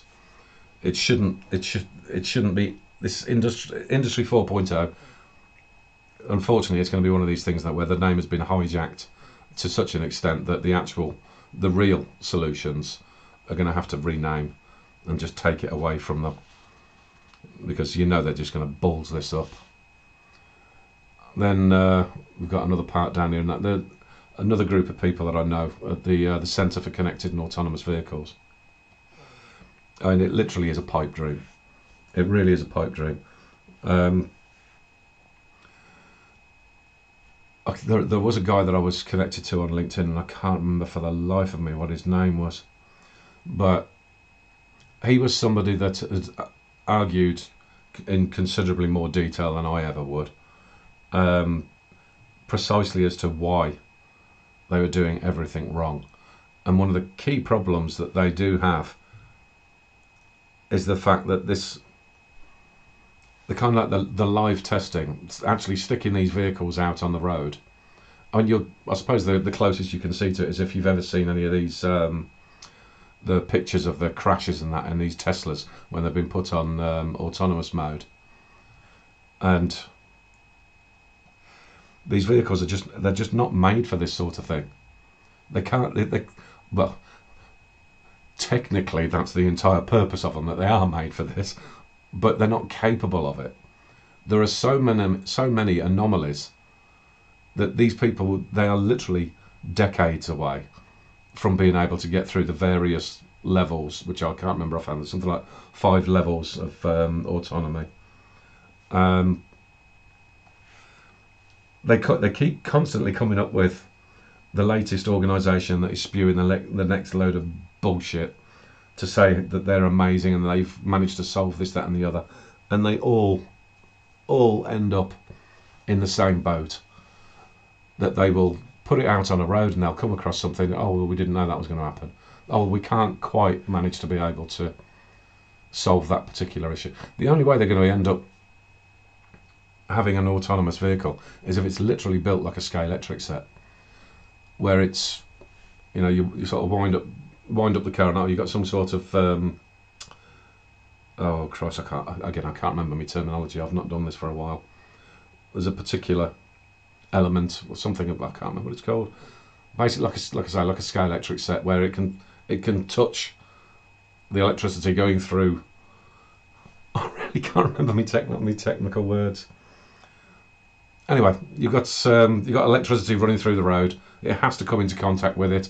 That's what provides the power to the vehicle, and it stays along that very specific line.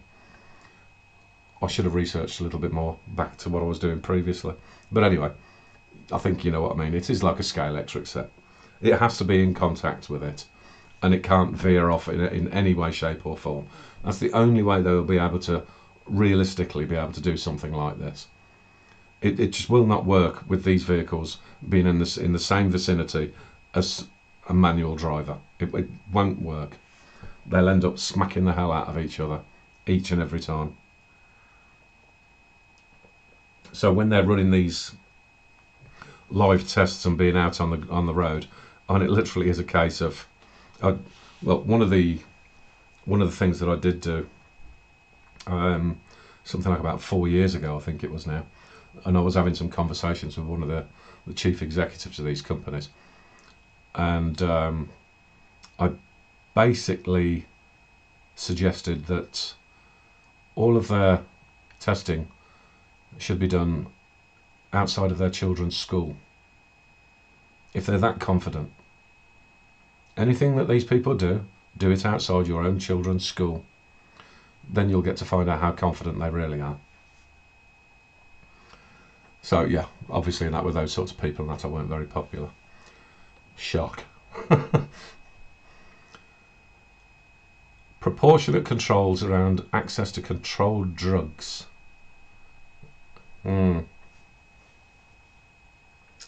Yeah. Can see where that one will go. And we can see once again another one of these little digs. So, women this time included amongst the BAME.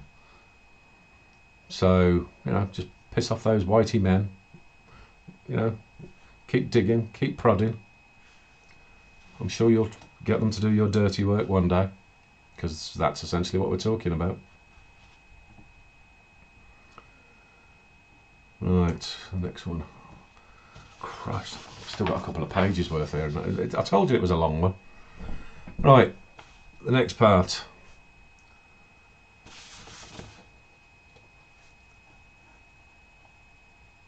British patient capital. Now, I'm reading that in terms of something that I've discussed in another episode previously, where I do think there is opportunity in terms of being able to. I'm taking the term patient in terms of health data, and I think that's pretty much what they're looking at there. I think there is opportunity to be able to make better use of patient data. However, I don't trust anything to do with these people, so I think that would end up being an abusive system. So based on what they're going to be putting forward, nah, don't think so. Again, we've got venture capital trust tax reliefs. Now, this venture capital trust, if you remember back, and even here and that, you've got your British Bank and all this sort of stuff. The government is looking to be the first source of funding for business. So, you know, for a government to become a venture capitalist, you know, keeping everybody, you know, the inclusive thing again, it's overstepping the mark. Again, it's just more indication of you are setting up a communist system. Got a little piece down here and that where they're talking about performance fees. And they've got here and that often used in private markets such as venture capital, private equity and growth equity. They obviously don't understand what performance fees are about. Performance fees are normally associated with fund management, not private equity, and not venture capital either. The only areas where you'll have some kind of fee in that, I mean, you have introduction fees. I mean, I've done that a few times. You have a company that is looking for a venture capital firm or private equity firm.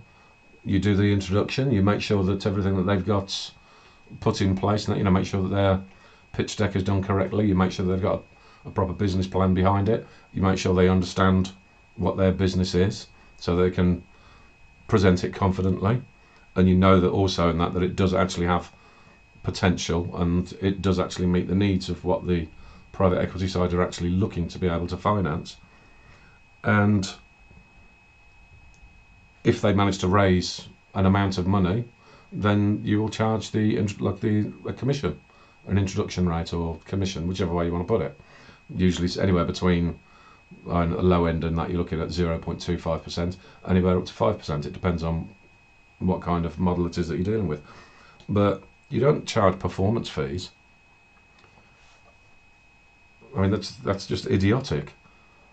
So like I say, this is very much more to do with fund management. So immediately in that, they're getting involved with an area of the private funding markets that they don't know anything about and they don't understand.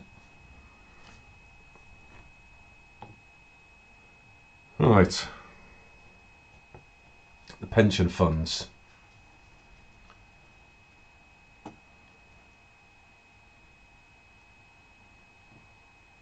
Yeah. Trying to consolidate into larger schemes and things of this nature. Now, this is a problem because if you combine that with the previous statement around them misunderstanding what performance fees are for, what they're expecting there and what they're mixing up is that fund management tends to manage large pension pots and often small pension pots as well, and they will invest in the market, not in private equity, in the market.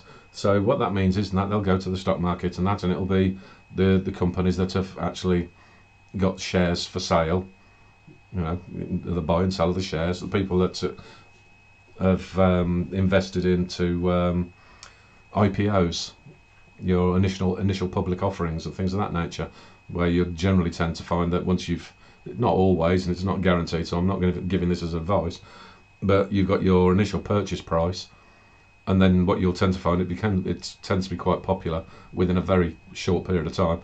The price will go up, and that's when you sell it. There's your profit. Your performance fee will be because your fund managers handled that. They're mixing that up with, like I say, the private equity side, because pension schemes are not They're not used for venture capital or private equity. So if they're now suggesting that that's something that they want to do, then they are putting pension funds at an incredible risk. Especially considering, as I say, with all of the problems this type of system brings about, where you're already entering a cycle of the law of diminishing returns, anybody that puts their pension into a collaborative or consolidated pot to be wasted into what these idiots want to put together, then yeah, you're going to have a problem. You ain't going to have a pension, basically. So that's what that one means. Oh, more to come. Right. We've got more contradictions.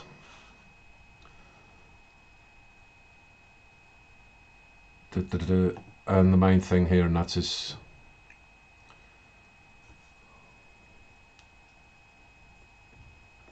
this amount of money that they put in for innovative firms and that, and because of the Ponzi China virus and that, the amount of money that they've gone and put into every company and that has ended up being absolutely pitiful. And what they have done is intentionally, like I say, when it comes down to like the hospitality sector, I believe Simon Dolan put out an announcement earlier on today where the relief package for those businesses was £1,000. That is literally like saying, yeah, you're bankrupt. So this sort of amount of money and that and everything that they're talking about there, and that, it's risible. It's absolute bullshit, the whole thing. Earth observation to tackle climate change. Fuck off. Get your burden of proof sorted first. But now, the contradiction here, you'll take an investor-like approach to look across a whole system, increasing support in areas showing promise and stopping programs when they're not working. What happened to your moonshots and your blue sky thinking? So contradictions. They're so stupid they don't even understand that they keep contradicting themselves. The only thing that it basically stipulates there is what they consider as not working is anything that they don't like. Right, there's another bunch of documents here and that I've literally, most of this is actually more for me and that, because this is stuff that I've got to go through and go through and go through. There's more stuff to be put together. Whether I'll do videos on it or not, yeah, we'll see. Hopefully not as long as this one. My voice is going.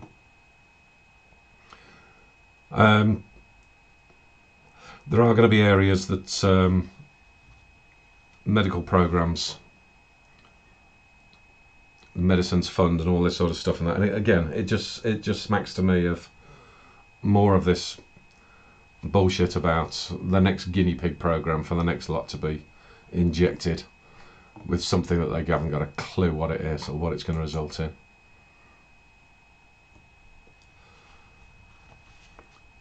Right. In this area where they're talking about the support falling away from businesses, business ideas before they're commercialised and whatever, there's a reason why support falls away from an idea. It's because it was a shit idea. It doesn't take a great deal of figuring out. And there's where's the particular part? Like I say, there's more documents that I've got to go through. Right, this particular one here could include interventions to encourage diffusion and adoption of innovations in regional clusters. So you're going to diffuse people into a cluster. Contradiction again. I think by this point of the report and that they've really just sort of given up hope and let's not be consistent in any shape or form. But what we're looking at over on this side, right, so this levelling up across the UK. For the first time they actually do start talking about the UK.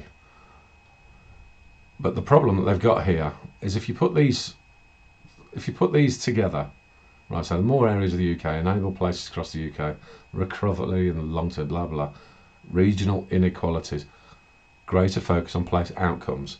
So, if we put this stuff together, what you've got is equality of outcomes, is essentially what they're saying. And anybody that understands what equality of outcomes means, it's communism. Simple as that. I am going to start trying to speed up a bit because, like I say, my voice is going and that. I mean, after doing yesterday's as well and that, and all the other stuff I've been doing in between. Right. This particular one, tailored support, rubbish. Again, it's all this sort of, it's going to be funding what we like, get rid of what we don't like, and make sure everybody that we do like is, right, so you've got your charities and local, the clusters of innovation. Right, bringing certain people together and making sure everybody's got put in the right area. So it is this clusters thing. Chuck out the diffusion part. Now, when I was reading this particular part, and I can't for the life of me remember why I know this, but it immediately brought to mind. I didn't even know that I'd read this book or whatever, but Emil Durkheim came to mind, and the division of labour. Now, there are certain elements to this division of labour principle that's, I suppose, in tiny minority of parts, it does remind me a little bit of Karl Marx as well, as to whether I actually agree with certain parts, which is a terrible thing to say. But the division of labour works inside of a single unit. So, for example, I can use my previous work in watchmaking as an example here, because what used to take place was that each particular watchmaker would have the watch given to them, and it was their responsibility to do the repairs and tests and everything like that on every aspect of that watch until it was complete, and then sent back to the customer. Now, what they'd decided to do in terms of increasing productivity was that they took the watch and then broke it down into the component parts of the process of repair and maintenance. And then they divided that up into a line of 4 people. So one person would handle one part of the repair, the next person handles the next part, next handle the next part, and then you've got the guy at the end that's the proper watchmaker, really. And he's the one that actually puts everything back together and makes sure that everything works correctly. And what you've got there was a scenario whereby it went from, at best case scenario, a watchmaker being able to go to being able to repair or maintain maybe four watches per day, if they were lucky. That then increased to anywhere between maybe like 25 to 50 watches per day, depending on, various circumstances. But the level of productivity out of that unit increased dramatically. You end up with an issue there of the high turnover of staff, because it becomes like, I mean, when I was doing it, it's like having a lobotomy every day. But as much as you can see defined productivity increase through the division of labour within a single unit, when you start clustering all the different companies doing the same thing, all you're going to do there is develop groupthink. And what you're going to do developing that groupthink is reduce the innovation.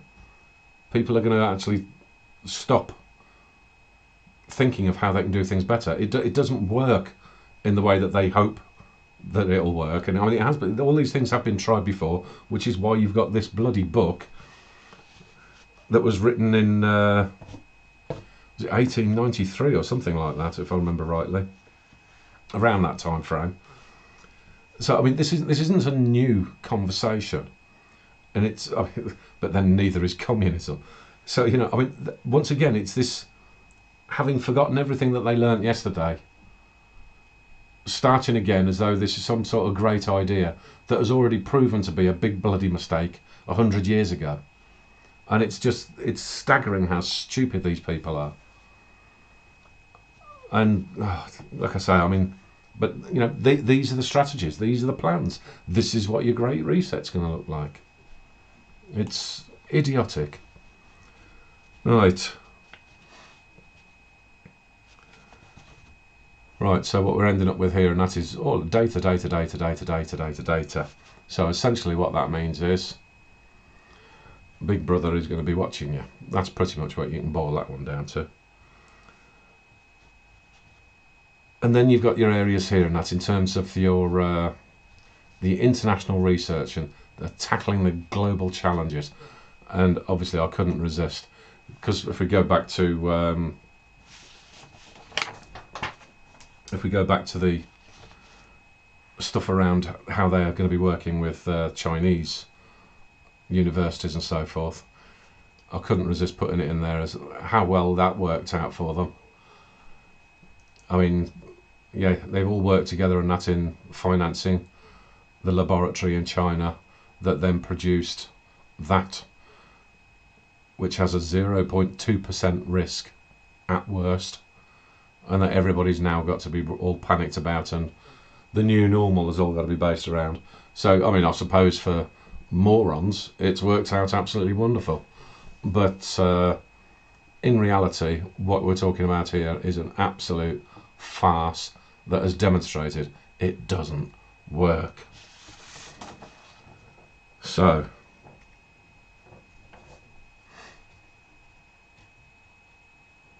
lots of stuff around more departments, more bureaucracy, more bullshit. Which brings us over to this part, and the shifting attitudes towards air travel. And again, a piece of information that I thought I'd throw in there, and that's about this idiotic notion that people are going to have these vaccine passports. If you haven't had your vaccine jab, you don't get your passport, you don't get to do anything, go anywhere, blah blah blah. It's all bullshit again, because I mean, apart from anything else, I don't know if you could be able to read it properly, but this here is a list going back to 1966 of every failed prediction to do with climate, and literally all of the bullshit that they've come out with. And there's a couple of times that it was thrown in there, and around about peak oil and stuff like this, all utter bullshit. So when it comes down to, again, this behavioural science and this manipulation of people's thoughts and all this sort of stuff, this air travel is going to probably, by the way that they're going on things, is they're first and foremost that they're going to destroy the air industry, and they're going to make this a particular piece of travel that goes back to the days of the mid 50s, early 60s at best, I suppose, where it's a luxury for them, one rule for thee, another for me type of scenario.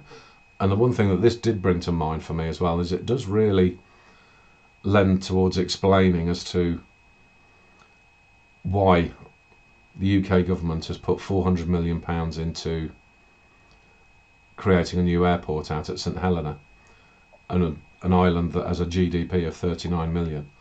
So why would they have that new airport put in there? Well, I would suggest that means that they don't want you flying anywhere, but they've got themselves their new little Epstein Island, basically. St Helena is in for some changes. Whether it's the sort of change that they would want or not, we shall see. But that is basically what's going on. It's turning things back to We're allowed to travel around. You plebs have to stay where you are and just do as you're told. That's basically what you're dealing with. It's always the same with these ideologies. It's all the crap that you get about, oh, we're all in this together, you know, oh, the inclusivity and all this sort of stuff. No, so long as you stay there and do as you're told, I'm going to be the one that goes off and do these things. Well, good luck with that when your planes start falling out of the skies. I mean, that's one positive to it. Christ, how many more have I got? 1, 2, 3, 4. Still quite a few. Right. That's referring to this document. Managing the blah blah bullshit. That's soft power my arse. Let's shift over to this bit. The ODA. ODA just basically means the official development assistance, and that's largely associated with that's something that's done through Oxford University and all of that, an awful lot. Again, so I'm going to start going fucking doolally here the longer this goes on. Right, so when they're doing this official development assistance, and that's essentially what you're dealing with there, is how are we going to get rid of those pesky Africans?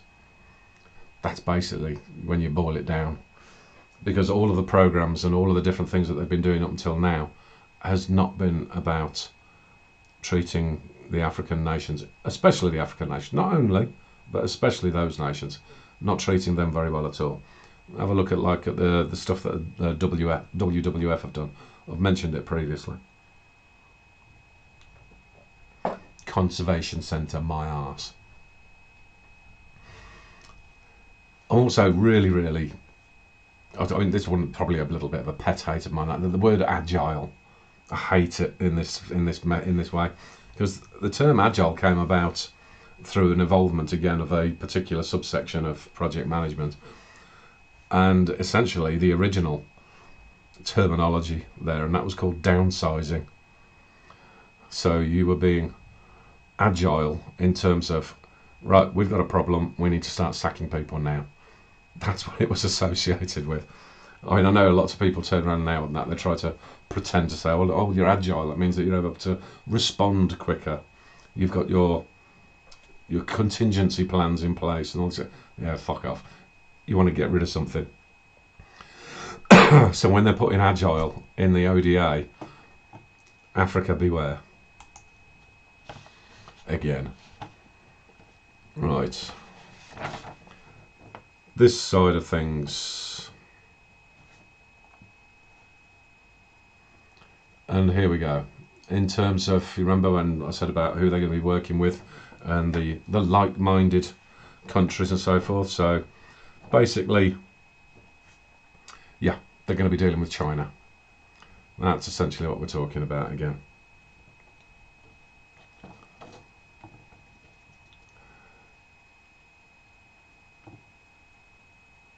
Some of the work that they've, again, here's your ODA. So the reactions to things like Ebola. Well, there was nothing dodgy about that one at all, was there? And the malaria and the vaccines that was put out there, and there were no problems with anything taking place there, were there? So, yeah. A little bit of caution required, I would suggest. Then we move into this stuff around the European Union again. So the Horizon 2020, I have made mention of this one before, and I've included this little graphic here because it does stipulate something that I have mentioned previously. A little bit of evidence that I'm not just talking out my arse. This valley of death, it does exist. They do have it as a piece of terminology, and it is the failures between academia and industry. Simple as that. And it's so extensive, it's got a name. So there are some of the areas around this type of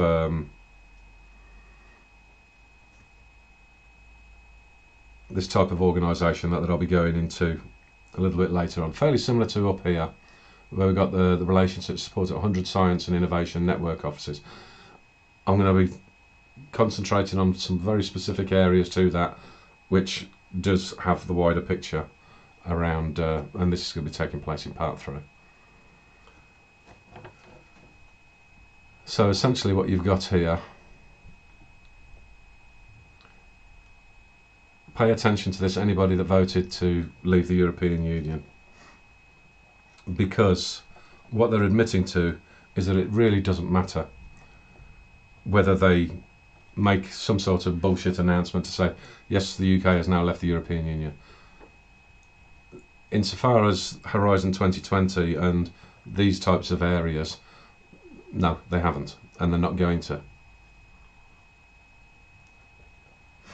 There are more areas around other parts that I'll be able to possibly explain at certain points, but if anybody actually out there thinks that we're leaving the European Union and that we're not going to be putting in millions, if not billions of pounds to the EU coffer, then frankly you're delusional.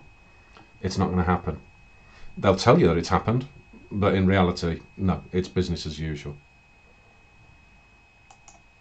They were determined not to do it, so that's what's going to happen. Right, so we get yet more bullshit around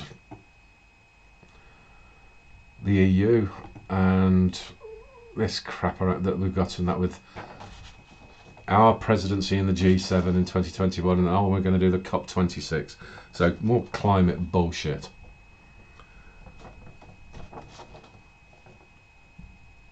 I mean, I have turned around and written to them and said at the COP26 that they need to stand up and ask somebody from the United Nations to provide the answer to my critical questions. I don't think that's going to happen. But like I say, it's just yet more of following the same pseudoscience rubbish. And a slightly unusual part here, and I mean, when they're talking about all this COP26 and all this sort of bullshit and that, and they have to put national security in there again. You said the security thing, that the common thing, the propaganda side of things and that, and like I say, the security is going to be more against their own people than it is going to be about anything else. Now, when it comes down to things like this JET program, I will be going into some of that when I do part 3, which I hope to God won't be as long as this one is.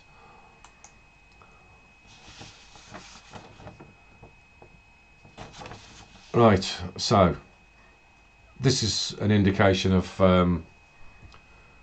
the state of play that they've had prior to setting off the destruction of industry. And considering the fact that this wasn't working at all, and largely because of the influence of this ridiculous ideology, particularly when it comes down to things like the energy sector and what have you, and that, and I have actually made some comments today in terms of the response that I made to the Freedom of Information request, whereby I've pointed out that all of these policies have been directly responsible for the increase in energy poverty and up to 32,200 people dying every year as a result of the policies related to climate that have impacted the energy sector. So, did the nations shut down every year because they were killing 32,200 people as an average every single year because of their policies? But hey, let's have more of it. Right.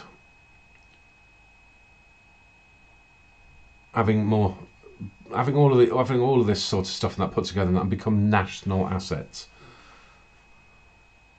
Well, again, this is why I've put in that graphic there, and that is taking control of the means of production. I mean, when they turn around and say, well, national assets, as though it's our country, it's all of us, you know, our little inclusivity group again. No, bullshit. It just means that it is the government controlling the means of production. It's communism. Simple.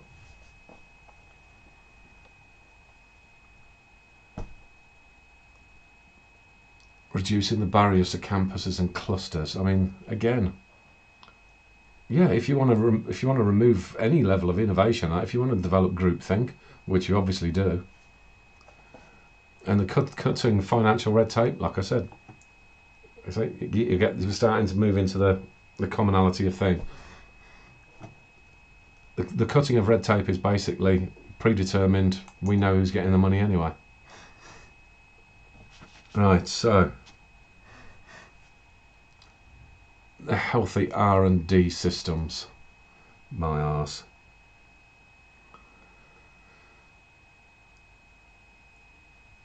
What we've got here, and that is an awful lot of the garbage as to what they think the issues are and why it is justified that they're going to have yet more money pumped into this little system that they think is going to work, but is all based off of monopoly money and it's going to go pop in a big way.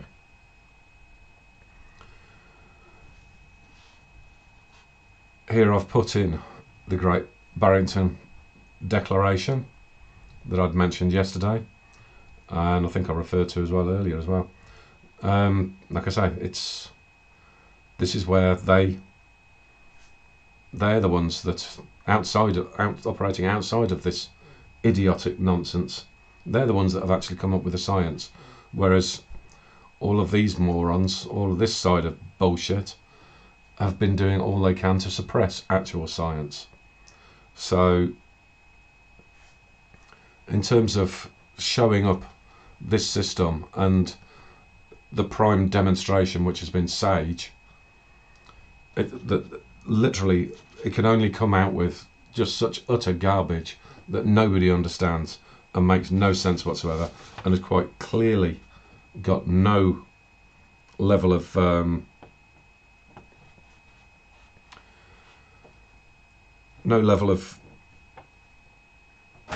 Christ, I'm losing track of going on for so long. They've got no level of understanding as to what it is that they've been doing. They don't understand what everybody else has been doing. They've been determined to shut everybody else down, and they've just been determined to push their agenda. They don't understand the fact that their system is just determined. It's going to fail. I wonder if having the drink is helping. Oh dear. I don't know how long I've been going on for. It's too long. Right, the other part that I wanted to point to here is around this the peer review.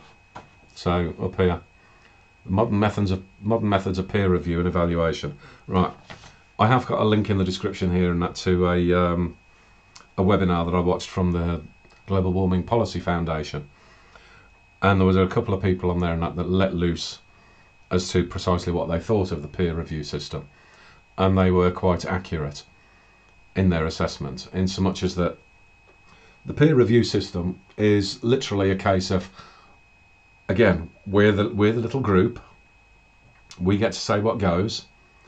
If we don't like what you're saying, you don't get to be published. We don't get, we push you to the side. So, oh no, that's not a part of the consensus.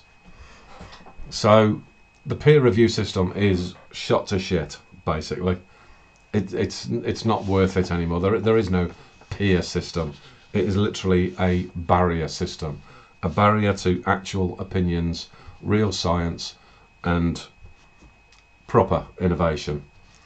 It is literally the gate for the ideologues. Right.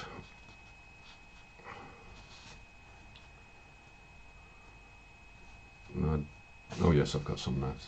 Yes, I've got some notes to this. I mean, essentially with this one and that, I mean, this is going over an awful lot of the stuff that I've already spoken about. So we can move forward.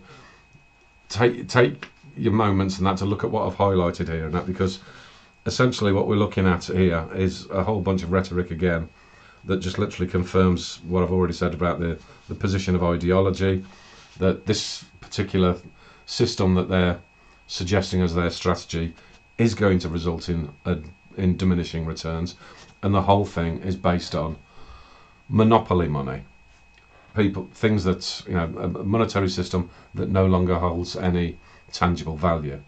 So it's just repetitive crap, and you have to have the usual, oh, it's because of COVID, and oh, it's because of climate change, and all that blah blah. It's all bullshit, meaningless arse dribble. There's you go, your net carbon emissions, complete rubbish. I've already mentioned about ARPA. So right, so put this one in here because, fairly obviously, when you've got all that much crap holding people back in a system that we know doesn't work, doing more of it is not the solution.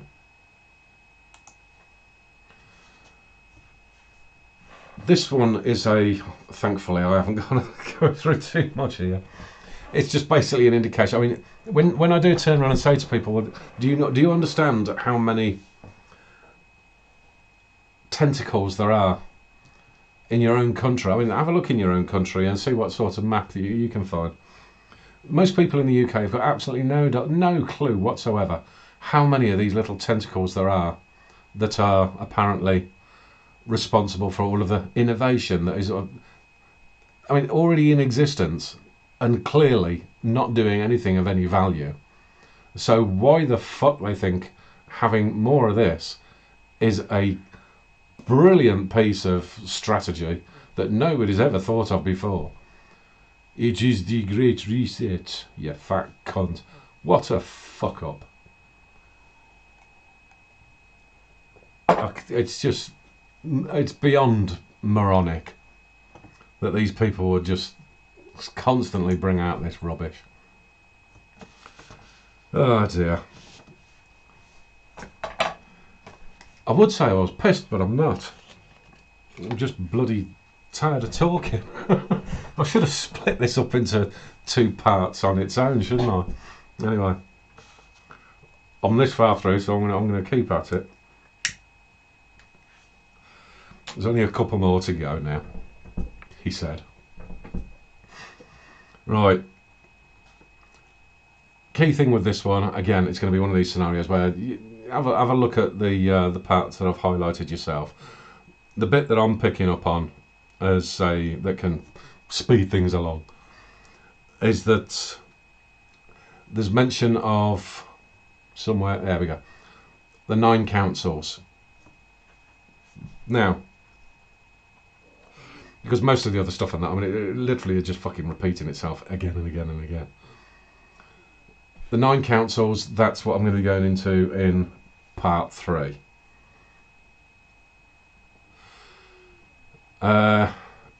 Yeah, I think that will do for this one, sod it. But fraud alert is in there for the obvious reasons, because I mean it's a shower of shite, it really is. So let's move forward. I thought you're going to love this one. So once again, what we've got here in the highlighted areas is that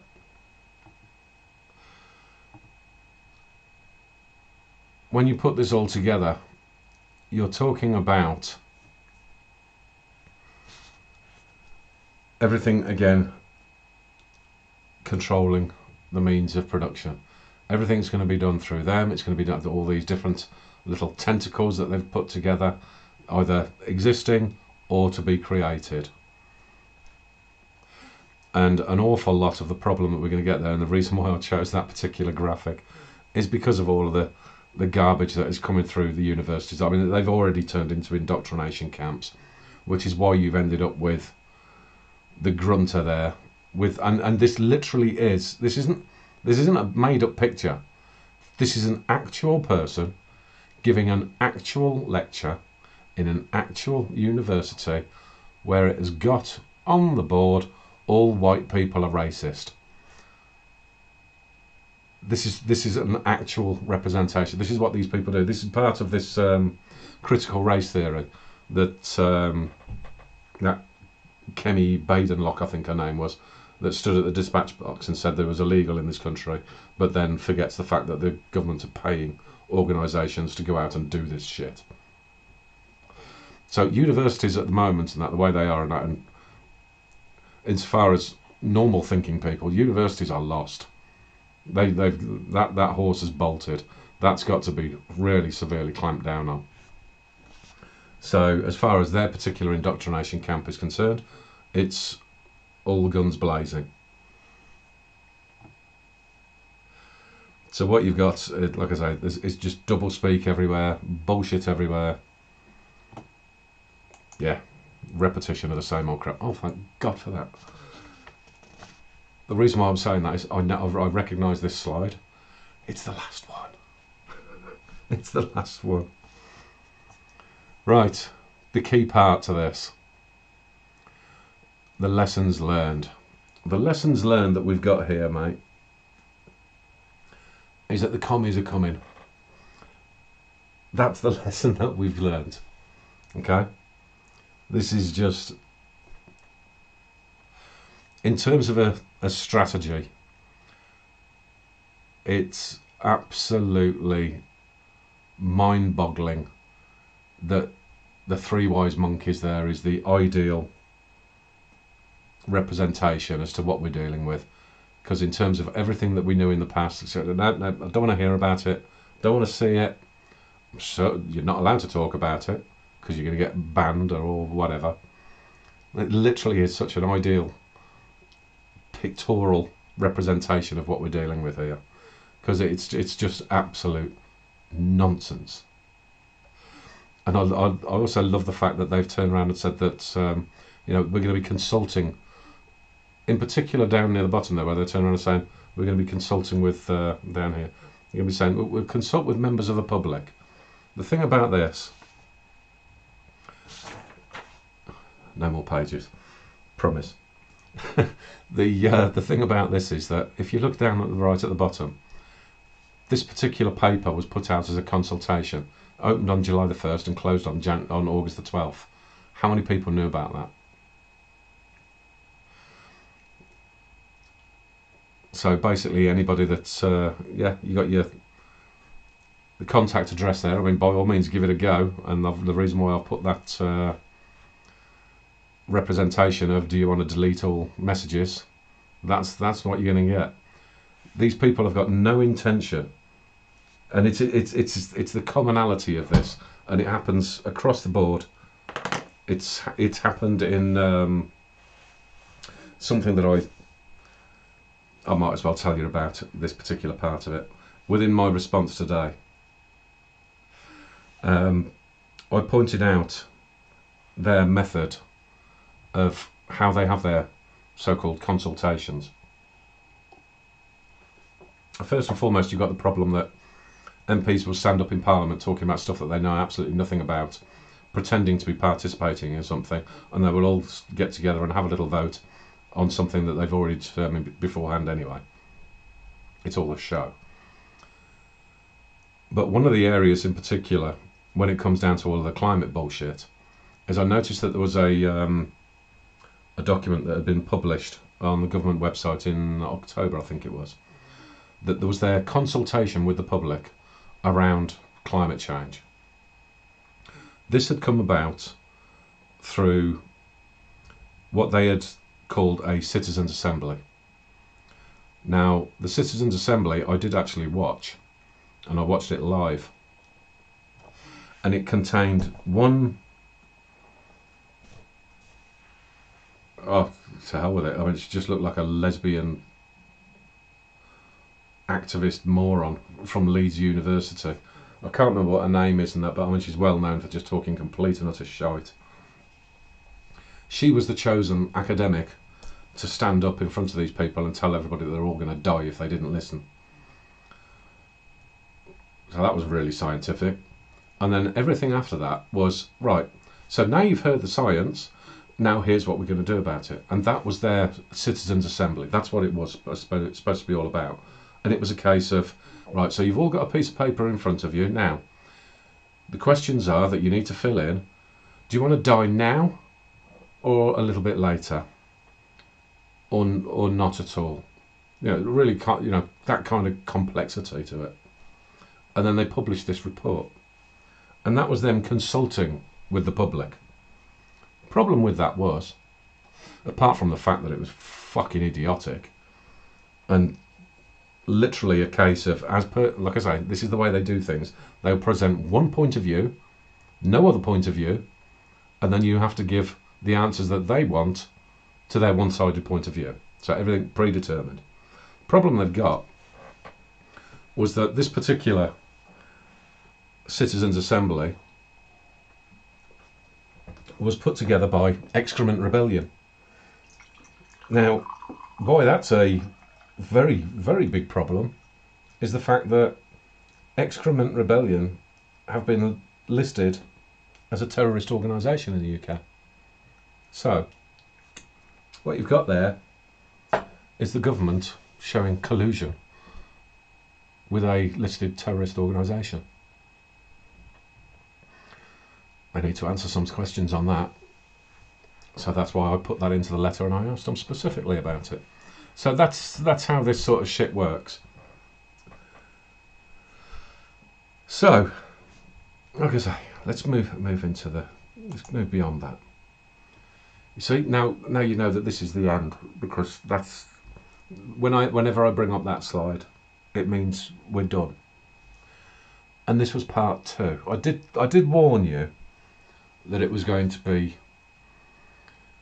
long and complicated, but then a part of the issue that we've got is that they intentionally put this shit together to be in this kind of format and this kind of length, and in such a way that you either don't know that it exists, so don't have access to it, or that you take one look at it and you think, oh, fuck off, I'm not going through all of that. It's what they hope for. I mean, this is kind of why I got that response from the Treasury Department. So, well, the United Nations and the IPCC, they have lots of literature on this. So, well, I couldn't give a shit if none of it is the burden of proof. So it is a matter of it being incumbent. I mean, to some extent, it ends up being incumbent on people like myself that I will take the time to read this shit and put this together just for you, so that you don't have to have the torture of reading it. You only have to spend however how many hours I've been going on about finding out about it. And I dare say there'll be a fair few of you that'll look at this for 5 minutes and go, I'm fucking watching that. So anybody that does that, the chances of you going through all these documents, all this documentation that they've put together, the chances of that happening, they know, are zilch. That's what they rely on. Everybody to be ignorant. Everybody to be kept in the dark. Have things set up so that when you do get people like me that will read some of this stuff, they can just look at you and say, well, oh, but we did that consultation with the public, don't you know? The public told us that we're doing everything right. Really? Let's investigate that a little bit. Not many people will do that. And that's half the problem. That's how they get away with all this shit, because nobody asks the questions, nobody reads the documents, nobody pays attention to what's going on. And the only way you're going to be able to fight back against it is if we start, once again, I suppose it's the old Jordan Peterson message of get some responsibility.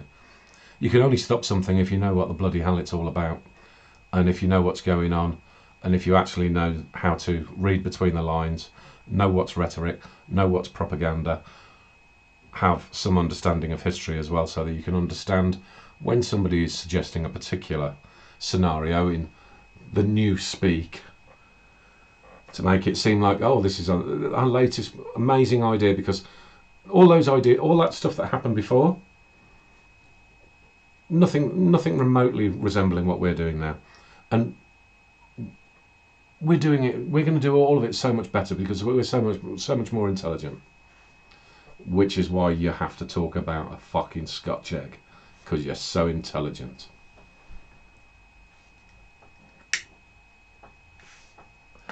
Seriously, it's up to you lot, really. Pay attention, don't pay attention. Have a look at the details. If we get something from this, we get something from this. If we get to stop it, great. At the end of the day, what it all boils down to is we have to understand responsibility. So, not much else to say really, especially after such a long time. I don't know why I'm hesitating. I'm fucked, I've had enough. It was a long episode, bollocks. Right, so, I'll see you in part 3. Ta-ra.